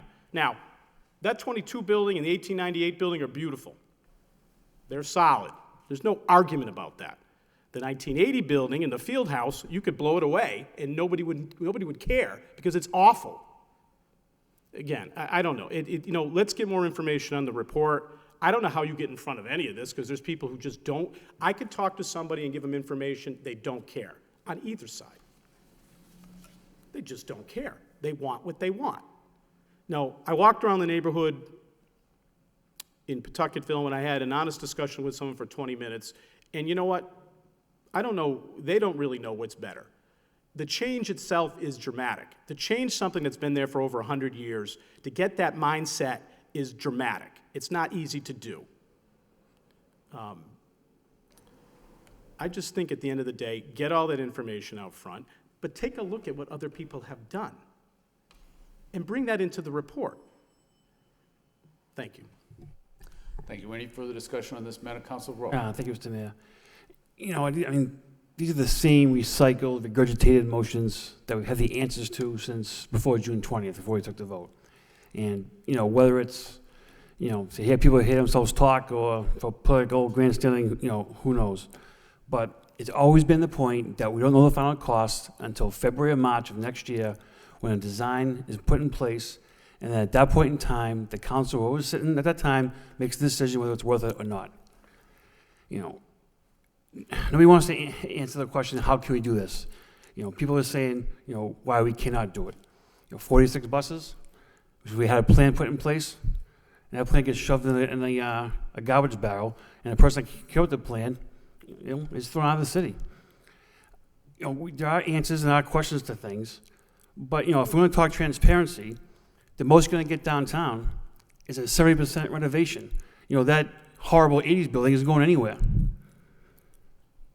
You get a new gym and a new field house, and that's it. Everything else is a renovation. You're out to Cawley, it's all brand new, 100%, for similar tax money. You know, the whole process, we have followed to the letter of the law. You know, and people want to blame Skanska because they don't like how the way the vote went. People blame the manager because they don't like the way the vote went. You know, the information we have, it wasn't given to us, nothing's being hidden. I mean, things that we're looking for, you know, we're going to find out once the site is picked. But that site location was stopped. You know, we were a yes away from getting a brand new school for our kids. I mean, by some of the stuff, you think they're putting a federal penitentiary over there. It's a brand-new high school. So I'll support Councilor Samaras' motion to keep them open. We're not gonna get any of these answers, for another 4 or 5 months. But, again, we are much closer right now to having no school or no renovation, do we gotta get one. Thank you. Thank you. Any further discussion? If not, I just have a few questions. In the report, one of the things that you talk about is that it will cost $350,000 for the traffic intersection, for lights at the intersection of Andover and Douglas Road. And then it also, and it says that it would likely that would be required. But then at the corner of Clark Road and Andover Street, that is required, and that would be $350,000. However, in the report, it also talks about, in addition to the traffic lights, realigning Raven Road, which is on the other side of Clark. And in realigning Raven Road, the median strip would be taken out. So how would you do all that for the same amount of money that you would do the intersection down at Douglas Road? Or are those costs that just haven't been determined yet? Yes, you are correct. I put $350,000 for both intersections based on most of the costs would be in the traffic mast arms and the foundation, the electrical work, which would be very similar for both. That'd be most of the work, and also the concrete roadway for Andover Street. So the bulk of the work in both locations are very similar. The realigning of Raven Street, it would be just so that you'd have more of a aligned intersection, and that median is just plantings that would come out pretty easily, and then that just asphalt, so that wouldn't add a lot of cost. And again, these are sort of, based on past experience. I'm giving you a number. Until we get into the engineering, we won't have an exact number. And for the sidewalks on the grid, for Clark Road, it has 3,400 linear feet, and that would cost $267,000. Yes, sir. Right? Yes, sir. Okay, and then Douglas Road has almost 6,000 feet, but that costs 3 times as much, or pretty close to it. That's, well, maybe not quite that much, but that costs a lot more. Is that because of the removal of the trees, or? We had paving in there for Douglas Road. Clark Road, the paving was done in 2015, so for Douglas Road, you have almost $250,000 in paving once all the sidewalks are done. So that's why you see an extra almost $250,000 in that cost. Okay. And do either one of those numbers also include the 55 trees that would have to be removed, or the stone walls, or? No, so those costs would be additional. What we did is we look at the sidewalk costs. We do a lot of sidewalks in the city every year, so we took that down to a linear foot, and we just multiply. The removal of trees would be an additional cost. Typically what we do is we repair existing sidewalks. Here you're having to, build brand new ones, take out the roots, take out the stumps, so that would be an additional cost. Okay. And on Clark Road, the most treacherous part for pedestrians would be the part of Clark Road that's in Tewksbury. That's where it curves. So has there been any discussion over how we get that done, or is there going to be a sidewalk there, and who pays for it, and does Tewksbury have to give the green light on that, and where are we in that, or has that even been considered at this point?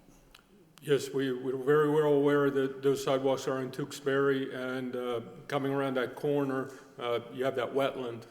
So, we definitely would have to get permission from Tewksbury, go through their Conservation Commission, get the permits in order to put the sidewalks through there. And so what if we don't? Then if we don't, then why would we do this sidewalk on Clark Road and take the trees down and everything else if we don't get permission? If we don't get permission from, maybe the children could walk down and then over on Windward to Douglas and come in that way. It just, we don't want children walking on the streets with those volumes of traffic. So you'd run the sidewalk down Wynwood? Is that what you would think? Perhaps that's, I mean, until we get there, until we, you know, until this kind of flushes itself out a little bit more, we won't have definitive answers. Okay. And just the drainage improvements and the utility relocation, that's to be determined. Yes, sir. Is that going to be determined before November 7th, or when will we know that? Is there anybody working on that? I mean, I think that's probably a significant number. And so where do we stand with that? Yes, with that, you would need engineering. So what happens is once you add a curb, all the water that runs into people's lawns now is captured there. You have a closed drainage system, and now you have to capture that in catch basins, put it into the drainage system. But until we have no funds right now to do any engineering work, design work, until all that work gets done, we won't have a definitive number. So that's something that we're not going to know that until sometime in the spring? We won't know that until money's allocated for design work. Okay. And what about the MEFA study, which we discussed at this council meeting, the city council discussed, I think, at the last meeting, or maybe it was 2 meetings ago. That's going to take 12 months, I think you had indicated, to complete. And why, I guess I don't understand is when does that start? When do we start that? Why, if it's going to take 12 months, why wouldn't we start that now? That's, so, you know, for example, like the project they were just talking about, the market basket, they filed their environmental notification form about 3 months ago. And then everybody commented on it to flush out the scope. They've started doing, we did a road safety audit over there with the Rourke Bridge. You know, so it takes time. By the time you file, by the time it's reviewed, then you move on to actually conducting the report and then reviewing, and then you get everybody's comments, the findings from MassDOT and those. So yeah, it takes several months, but that's a question for Skanska when they're gonna initiate it. But to your knowledge, we haven't done that yet? We have not filed an ENF yet. Okay. All right. You know, Councilor, just to answer you, I think the reason that a lot of these motions are recycled, regurgitated, and repeated, or whatever it was that you said, is because we don't get the answers. We still don't have the answers. And I think everybody, and it's not just me, I think several members of the city council have been asking for the answers to these questions for months and months and still haven't gotten that information. And so, you know, I think there's a frustration growing, and I think that because it's election season and people are out a little bit more than maybe usual, and you have people asking them about the high school and how much is this going to cost and that is going to cost, and if the answer is, I don't know, for some people that's just not acceptable, or at least it's not an answer that's comfortable. You'd like to be able to tell people exactly what it costs, but I think that nobody does know. But that means that nobody should be putting out a brochure like Councilor Milanazzo showed us either. If nobody knows, we should just say, nobody knows how much either one's going to cost, because at this point, that's the truth. Councilor Leary. Just to follow up, Nick, did you go out to Lawrence and take a look at how that high school is structured and where they put sidewalks in around that area? No, sir. Okay. Did you go out to Fall River and look at Durfee High and Diamond Regional and I think it's Bishop Conley and Bristol Community College in the Highland neighborhood of Fall River to see how they laid out sidewalks for approximately, I don't know, 10,000 people? No, sir. Okay. I don't know why I would walk down Clark Road. I don't know why anybody would walk down Clark Road now, never mind with the school. So why, for the love of God, would you put sidewalks pushing people in that direction? Well, I wouldn't interrupt me when I'm speaking, but I would say, basically, I would look at maybe walking them down Douglas Road. Maybe that is where sidewalks would have to go. You know, and I would like to get the answers too, because I don't want to mess with people's homes. But I kind of like sit here in the middle of an election year and you know, I just got my head handed to me in that great neighborhood, and I've walked that neighborhood and looked for ways of making things work and look for ways to make things happen. I listened to people. I thought the Cawley location was better. I didn't think the downtown was that bad, but I also think there's a lot of I listened to the traffic report regarding the downtown, and I almost I can't believe that it's not going to be that big a deal. There's sidewalks are going to be destroyed all over the downtown location, all over it. I don't sit there and question it over and over because, one, I know we need a schematic design, Two, I've done my homework a little bit. I'm not an expert by a long shot, but I know that Lawrence doesn't have all that. Fall River does, but it's a lot more students. It's also in their best neighborhood. I don't fear that. You know, I want the answers to the questions too. I kind of get a little, I don't know, maybe I'm offended by the fact that it seems like you think I don't want to know that information. I really do too. I live here. I'm going to be paying those taxes. My 10-year-old son will be going to Lowell High, whether it's downtown or at the Cawley location. I'd like to know that information too. I apologize for the picture on the brochure. I don't know why one would put Lawrence High. I would probably put the design of Lowell High School, the way it would fit right there off of Douglas Road, because it actually is going to be a wonderful building if it's there, and it would not hurt the neighborhood. We can argue and debate that point by point, but I'd like to get information regarding similar schools like Lawrence, maybe even Brockton. Show it in. I don't think it's the same, but it would be good information to look at that. That's all. Are you all set? I'm all set. Anybody else? Councilor Elliott. Well, the reason why we're not getting any more information, and I think we're all knocking on doors, we're all walking the neighborhoods, Mr. Mayor, is because of the lawsuit that was filed. So nothing is moving forward because the consultants can't move forward because there is a lawsuit, right? I wouldn't, you can call it a lawsuit. I don't think it is a lawsuit. What it is the school committee asked for a declaratory judgment. Okay, That's what it is. I don't know why you call I'm it just a saying, we all want the information, but the information is not forthcoming from the people that we paid $2 million for because the school building authority haven't moved forward, and they haven't moved forward because of the lawsuit. So this information won't be forthcoming anytime soon until that lawsuit is settled or the judge renders a decision and the school building authority makes a decision whether they're going to fund it or not. Other than that, we've submitted the design, and environmental notification forms can't be submitted because the project hasn't been approved by the school building authority. So I just want the people to know that it's not as if we're not holding it up. We all want the answers. We do know that Cawley cost $352 million with the $149 district share. We do know that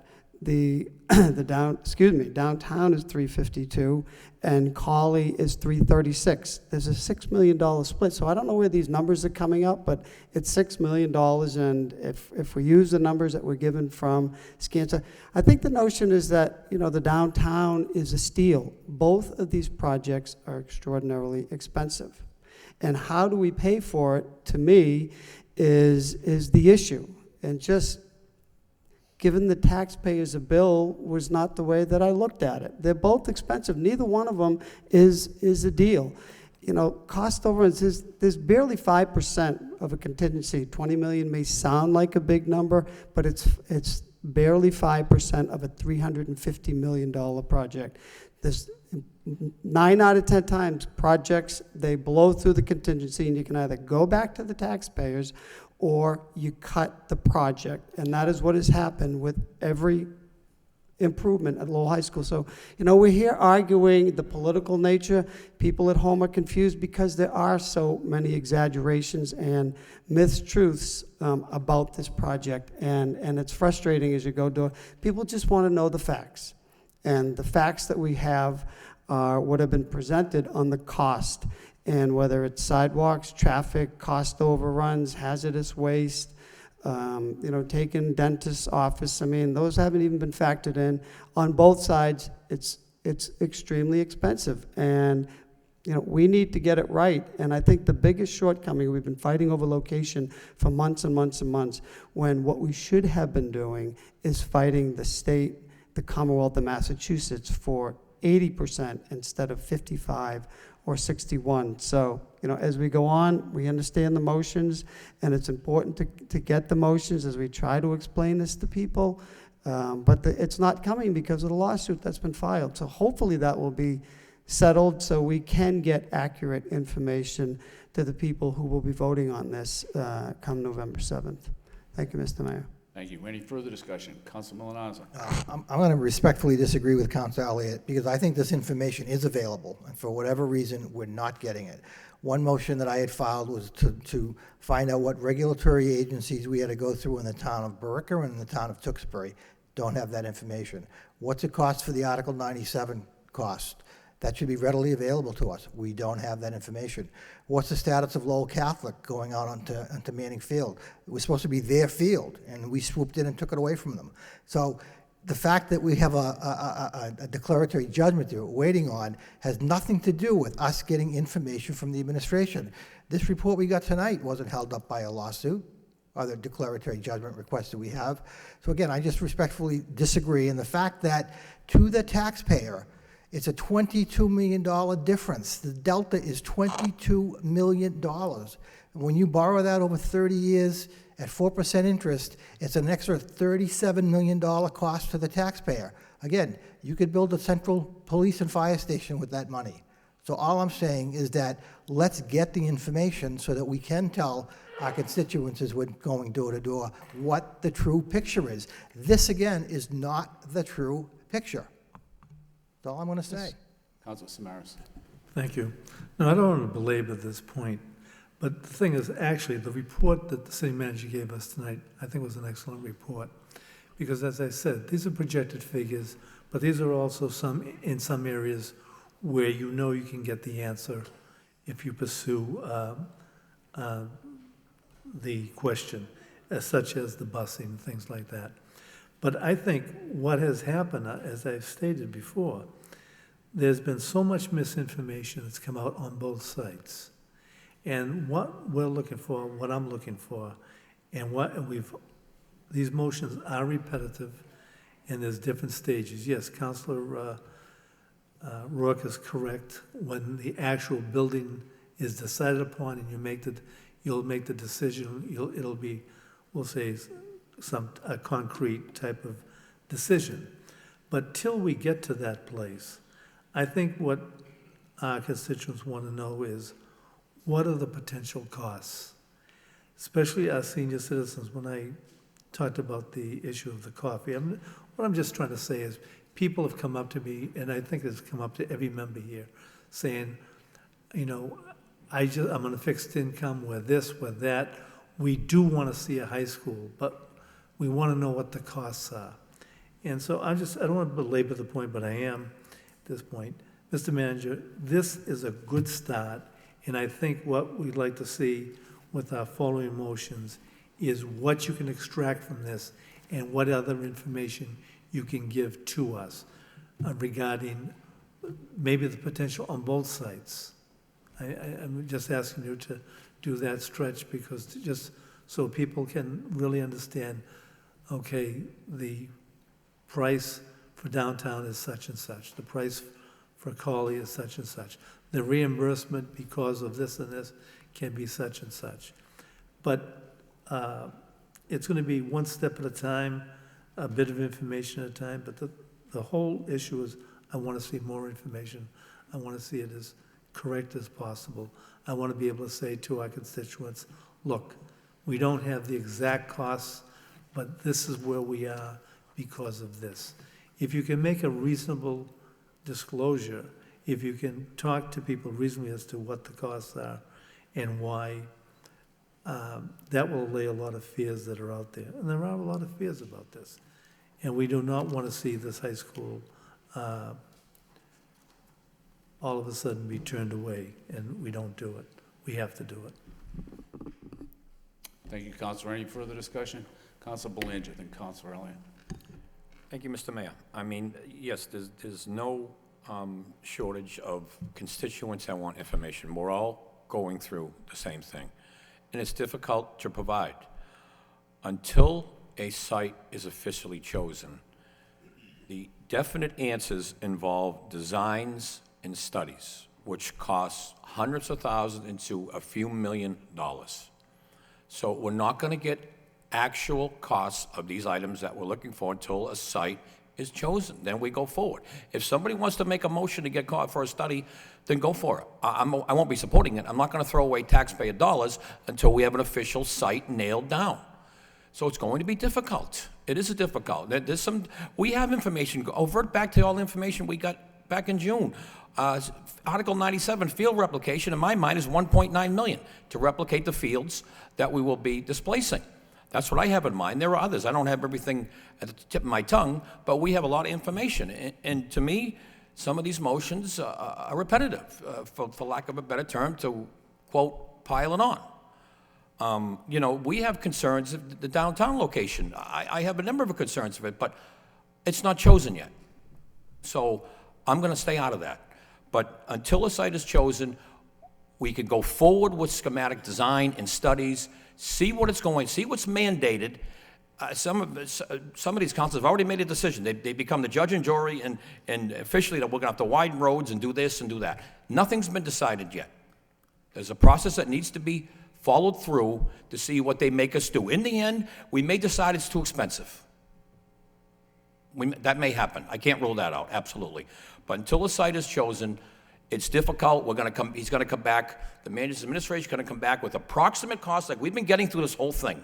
So I don't know what's going to change in anybody's mind until we get a site nailed down, go forward with actual costs, then we'll make a decision. Thank you, Mr. Mayor. Thank you, Council. Remember that the motion is not what's before us. This is just the manager's report that's before us right now. The motion will come up later on in the meeting, so, Councilor Elliott, go Move ahead. the question. Well, maybe we can, we already discussed that. No, look, if there's information that Councilman Milanazzo feels is readily available, I was just referencing things like MIPA and the design and, you know, things that'll be triggered, including traffic patterns included. We did receive 18 responses on the special meeting on June 6th to most of the information on, I believe that was asked about Article 97 and additional costs outside the scope. But I mean, Mr. Manager, I don't know what you missed, but there's been 66 motions filed on this, and I think that's good as we move forward in getting the information out. And you know, how we can just get accurate information on one page that we can give to the people before the ballot question, I think that they will be voting on, and as they should have. I think that would be helpful, where it's not, you know, it's not exaggerations and it's not innuendo or it's just hard facts on exactly, you know, what will happen. Maybe it's a side by side. I don't know, but I think if we can get clear, concise information to the people, that's what they deserve, and that's what we owe them. So, thank you. Won't speak on the other motions, Mr. Mayor. Thank you. Mr. Mayor, Councilor move the question. Okay, if there's no further discussion on item H, the chair would entertain a motion to accept the communications from the city manager, place them on file by Councilor Mercy, seconded by Councilor Milanazzo. Discussion on the motion. No. All in favor, all opposed, so voted. Next. I'm sorry, Mr. Mayor, to go back, could we suspend the rules? I do have members of the McNeil family that have been here for the last 2 hours, and there's a motion concerning Mrs. McNeil that I'd like to get to before we're here till 10 o'clock. Which motion is that? 8.2, please. Second. Okay, if there's no, Councilor Rook has requested suspension of the rules. If there's no objection, we'll do that by general consent. Hearing no objection, we'll suspend the rules in order to take up item 8.2, which is a motion by Councilor Rook, request that the city manager and the DPW dedicate a granite park bench at Callery Park in honor of Mrs. Mary K. McNeil. Motion second by Councilor Mercy. Councilor Rourke. Thank you, Mr. Mayor, and thank you, my colleagues, for taking it out of order. As we all know, Mrs. McNeil, a longtime Highlands resident, mother of a family of 12 children, passed away earlier in August of this year. Members of her family, her children are not here this evening. And after her passing, I spoke with her son, Paul, and we tried to come up with a way to honor her. Mrs. McNeil was a huge sports fan. She made a point to attend her children's sporting events, school activities, musicals, recitals, and so forth. And in talking with Tom Belgata, Commissioner of DPW, came up with an idea of a granite bench over at Callery Park. Highlands residents, all the children had played there growing up, and she had spent some considerable time there as well. So I think it'd be an appropriate in her honor to put a granite bench out there.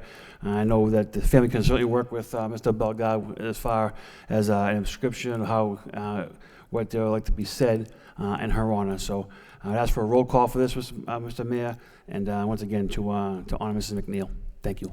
Thank you, Counselor. Any further discussion on the motion? Not roll call. Counsel Leary.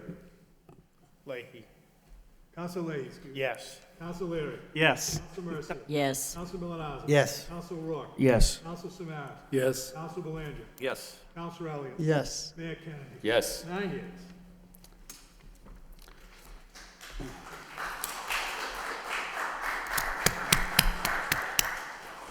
All right, returning to the agenda, we have a communication from the city manager requesting out-of-state travel for 2 members of the Lowell Police Department and 1 member of the Lowell Fire Department. Do we have a motion to approve? Motion approved by Council Rourke, seconded by Council Samaras. Discussion, roll call. Counsel Leahy. Counsel Leary. Yes. Counsel Mercia. Yes. Counsel Milonazo. Yes. Counsel Rourke. Yes. Counsel Samaras. Yes. Counsel Belanger. Yes. Counsel Elliott. Yes. Mayor Kennedy. Yes. 9 yeas. Next, we have a vote to allow the city manager to apply, accept, and expend the amount of $64,000 in grant funds from Mass DEP. If there's no objection, we'll waive the full first reading and go to the second reading, authorizing the city manager to apply for, accept, and expend funds in the form of a grant from the Massachusetts Department of Environmental Protection Recycling Dividends Program under the Sustainable Materials Recovery Program for use in the City of Lowell Recycling Program administered through the Department of Public Works. Do we have a motion to approve? Motion approved by Councilor Mercia, seconded by Councilor Rourke. Councilor Mercia. Thank you, Mr. Mayor. I'm sure that the solid waste coordinator, Gunther Wellenstein, played a big role in making this grant happen. So congratulations to him and to all the people that helped to sustain this, the ability to get this award. I think we got an award last year. I think it might have been like $47,000. So it seems like each year we're getting more and more, depending on the points that they have assigned. I think we could have gotten 20 points, but we got 16, so it's very good that this is happening, because every cent helps with when we're looking for grants and keeping our city clean and, you know, being, you know, doing right for the environment. So I applaud Gunther Wellenstein and the department for all their hard work. Thank you. Thank you. Any further discussion? Roll call. Counsel Leahy. Yes. Counsel Leary. Yes. Counsel Mercia. Yes. Counsel Milonazo. Yes. Counsel Rourke. Yes. Counsel Samaras. Yes. Counsel Belanger. Yes. Counsel Elliott. Yes. Mayor Kennedy. Yes. 9 yeas. Next is item 5.3. It's vote to transfer the amount of $57,000 in funds for the Cawley Cemetery improvements. For the, I'm sorry, for the, for the general, There's your He's call, got it dead and Mike. buried already, yeah. for the general cemetery improvements. That was pretty good, Constable. Yeah, that was great. Thought you'd like that, Mr. Mayor. If there's no objection, we'll waive the full first reading, go to the second reading to transfer $57,000 in funds for general cemetery improvements. We have a motion approved by Council Belanger, second by Council Leary. Discussion on the motion, roll call. Counsel Leahy. Yes. Counsel Leary. Yes. Counsel Mercia. Yes. Counsel Milonazo. Yes. Counsel Rourke. Yes. Counsel Samaras. Yes. Counsel Belanger. Yes. Counsel Elliott. Yes. Mayor Kennedy. Yes. 9 yeas. Next, under petitions, we have we have a petition requesting the installation of one handicap parking sign at 332 Lawrence Street. Chair will entertain a motion to refer to the traffic engineer for report and recommendation by Council Leary, seconded by Council Leahy. Discussion on the motion, all in favor, all opposed, so voted. Next, under miscellaneous, is a request for the installation of one handicap parking sign on Whidden Street near 87 Moore Street. We have a motion approved by Council Leary, seconded by Council Leahy. Discussion on the motion, all in favor, all opposed, so voted. Next is a request for the installation of underground communication conduit at 40 Andrews Street. The chair would entertain a motion to refer to the public hearing on October 24th, 2017 at 7 p.m. by Councilor Leary, seconded by Council Leahy. Discussion on the motion, all in favor, all opposed, so voted. Next, we go to item 8.4 under council motions. Is a motion by Council Rourke. request that the city manager update the council on the delay associated with the contaminated soil in regards to MassDOT VFW highway project from University Ave to Aiken Avenue. Such report should outline safety measures that have been put in place during the delay. The motion seconded by Council Milonazo. Council Rowe. Thank you, Mr. Mayor. Mr. Manager, the motion speaks for itself, and I'm sure I'll get an answer. Thank you. Okay, any further discussion on the motion? Council Leahy. Thank you. Council Rourke's too shy on this one. This is a good motion. This is something that obviously, I know there's an issue up there with the soil, but it's just taking way too long. So, anything we can do to get this moving along. People are just asking us 10 questions a day about this. Thank you. Thank you. Any further discussion? Councilor Elliott. So I'm going to presume, Mr. Manager, this is an issue of cost. And And otherwise... who's going to bear the cost? Pardon me? And who's going to bear the cost? And who's going to bear the cost? Otherwise, those piles wouldn't be covered with, those contaminated piles wouldn't be covered with plastic. So this is a Mass DOT project on state land. So why would we, and I hope we don't have any responsibility in paying for this? But there's land along the river in between the road and the river that the city owns. And on the other side, there's land that the university owns. Okay. So they found contaminated soil on both parcels. So now we have to resolve remediating that contamination. Okay. And so what we're doing, and I'll give a complete report on it, but it's an issue that involves both the city and University of Mass Lowell. Okay, so has an LSP been hired to Yes. do a phase one? Was there? That's my understanding. I went to a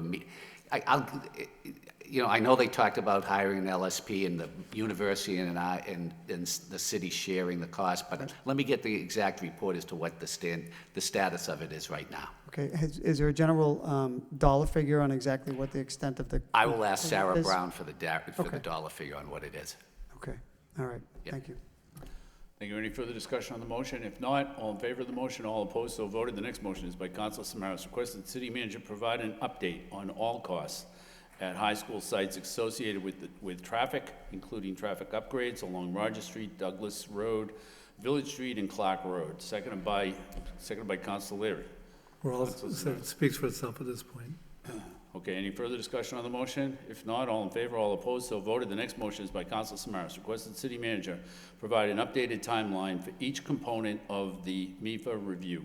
Seconded by Councilor Milonazo. Councilor Samaras. That's tied with 8.5 also. Thank you. Okay. Any further discussion on the motion? If not, all in favor of the motion, all opposed, so voted. The next motion is by Councilor Samaras and Councilor Leahy. Request that the city manager provide an update regarding costs on all infrastructure improvements, that is water and sewer upgrades, including the costs associated with the replication of all of the open space areas pursuant to Article 97. The motion does not need a second. Councilor Samaras? Thank you. Mr. Manager, the water and sewer issue, I mean, that's been discussed at many meetings regarding the Colley site at this present time. I think we have enough information to ascertain whether there is a problem with, I mean, can the sewerage handle the new building, what has to take place? So I don't see this as difficult, but I'd like to see what the potential costs, if any, regarding this matter. And also regarding the replication of the open space areas, I think we really have to have that information as to what it's going to cost to replace the fields that we have to. It's a matter of costs, but it's information that our constituents need. Thank you. Thank you, Councilor Leahy. Thank you. Again, we talked about this at length, and just what Councilor Samaras said, if we could just get some costs associated with this with the first thing with the sewerage and, what that we think we're gonna have to do in the first place as far as separation, I would imagine. And then as far as it goes in with the field replication, ties into my motion 810, just, is there an explanation with, people are asking about Lowell? It says Central Catholic, but it's Lowell Catholic. Are they out of the picture, or is that, could we just get a report on I'll give you a how full we're gonna report, work but they that aren't together? out of the picture. But It's going to be a different scenario, but we'll give a complete report on it. All right, thank you. Councilor Elliott. So were those fields going to be developed, Mr. Manager, anyway, out by Manning Field, those in conjunction with Lowell Catholic, that's part of the replication? Sorry, I missed that thing. Were those, it was my understanding that we were creating additional fields anyway, and this just becomes part of the replication plan? Well, we were working with Lowell Catholic to, they needed practice fields, and we were working with them to do a joint proposal. And I'll give you... So it was in the works anyway, and then we just, because of the Article 97, we decided to use Right, now we're those. going to have to make sure that there's no conflict between the times for the usage of the fields. Right, okay. And we're partnering with Lowell Catholic financially? Oh, Yes. I mean, Yes. it's hopeful. Okay, Yes. all right, thank you. Okay, any further discussion on this motion? If not, all in favor of the motion, all opposed, so voted. The next motion is by Council Leahy. Request that city manager clarify what the cost will be regarding the pools for each of the proposed high school locations. Second by Council Leary. Council Leahy. Thank you. If, through you to the manager, if we could get clarification on that again, it was my understanding that we were gonna pay for the pool, but now it seems like we have to pay for the building that it's in, and it doesn't matter which site, how does that fall into the, scheme of things? We did promise people we were gonna try to keep that program keep the pool going. I imagine if we couldn't have a pool, we'll have to figure out what to do with the program. We're not gonna end it, but if we could get some information on that, that would be a help. Thank you. Thank you. Any further discussion on the motion? If not, all in favor of the motion, all opposed, so voted. The next motion is by Council Leahy. Requests the city manager update the city council regarding the Lowell Fire Department turnout gear. Second by Council Leary. Council Leahy. Thank you. Through you to the manager. So we're at the end, it seems like we're at the end of the grant season, and we weren't successful in that. So what I'd like to ask is if you could do some sort of report. We were gonna try to match funds with the grant, right?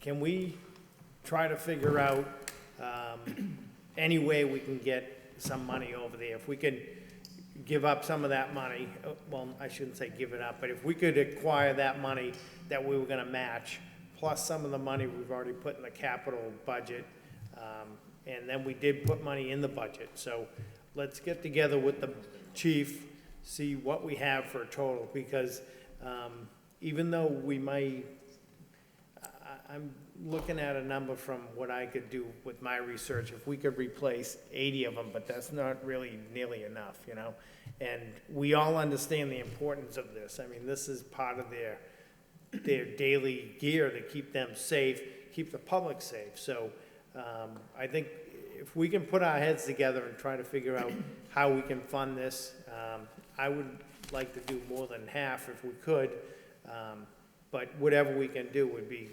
appreciated. But I think it's, at this point, it's a necessity,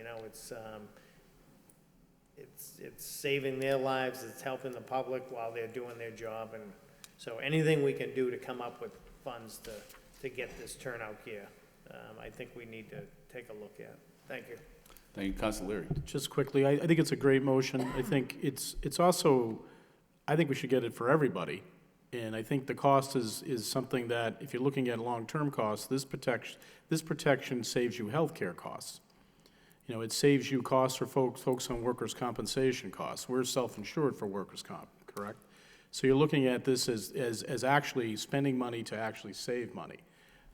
It does keep people healthy. So if you're looking at it just from a pure dollars and cents, spending this money is actually well done. I guess, how much did we get in grants? Was it 60,000 or something like that? I mean, I don't have to pick the number tonight, but there was a number, so there are some. And I guess the question really comes down to just simple math. How many do we need? What does it cost? And then just actually looking at a plan to make it happen. And if we can get other grants or other assistance to do it, we should do it. But then if you're looking really at, are we going to prevent people from getting hurt so you don't have workers' comp costs? If you're going to prevent people from, unfortunately, getting really sick, you're going to save on healthcare costs. So I think it's something that, Councilor Leahy is a leader in this, bringing this to our attention. I think we can find a way to do it. I just think the question is, what do you need from us to make that actually happen? Thank you. Thank you. Any further discussion on the motion? Councilor Samaras. No, I just want to commend Council Leahy for the motion, and Council Leary's correct. And I just want to say, you know, Mr. Manager, we have to support this. And also to look at also any safety gear that the police department might need also. I think these are two departments that we have to monitor very carefully and to ensure that if the grants don't give us the monies that we need to have the proper safety gear for both police and fire, then we have to do what we have to do to make it happen. Thank you. Thank you, Councilor. Any further discussion? All in favor of the motion, all opposed, so voted. The final motion of the evening is by Councilor Leahy. Request that the city manager clarify the issue regarding the parkland which was to be used by Central Catholic. Seconded by Councilor Leahy. Councilor Leahy. Motion speaks for itself. We've already talked. Any further discussion on the motion? All in favor, all opposed, so voted. Under announcements, the chair has one announcement. The Lowell Sustainability Council will hold its third annual Sustainability Summit on Saturday, October 14th, from 10 o'clock to 1 o'clock, 10 o'clock in the morning to 1 p.m. On the second floor conference room of Enterprise Bank at 27 Palmer Street in Lowell. And people that would like to go to that can contact Quinn Lawrence at qlawrence3@gmail.com. Councilor Mercia. Thank you, Mr. Mayor. This Saturday, October 14th, from 6 a.m. to 2 p.m., stop by and drive a brand-new Lincoln, and the Salvation Army gets a donation, $20 for each car driven, and you may drive up to 2 cars. Go to Jarvis Lincoln Mercury, drive a car, and the Salvation Army receives the money, and you will receive a free breakfast, or depending on the time, you will receive a free lunch. You will not be asked to buy a car. There is never any pressure to you. There is music by Captain Paul Ballet. Get a free pumpkin from 12 to 2. They will also be auctioning off a 1981 Camaro, and Mr. Mayor, you will look good sitting in that Camaro. It is absolutely gorgeous. All the money goes to a great cause, the Salvation Army, and you do not spend a cent. You pay nothing, so please help out, and that means you, Mr. Mayor. I want you to bid on that auction for the car. Okay. Thank you, Councilor Mercia. Any further announcements? Chair would entertain a motion to adjourn. We have a motion to adjourn by Councilor Rourke, seconded by Councilor Samaras. All in favor, all opposed? Stand adjourned.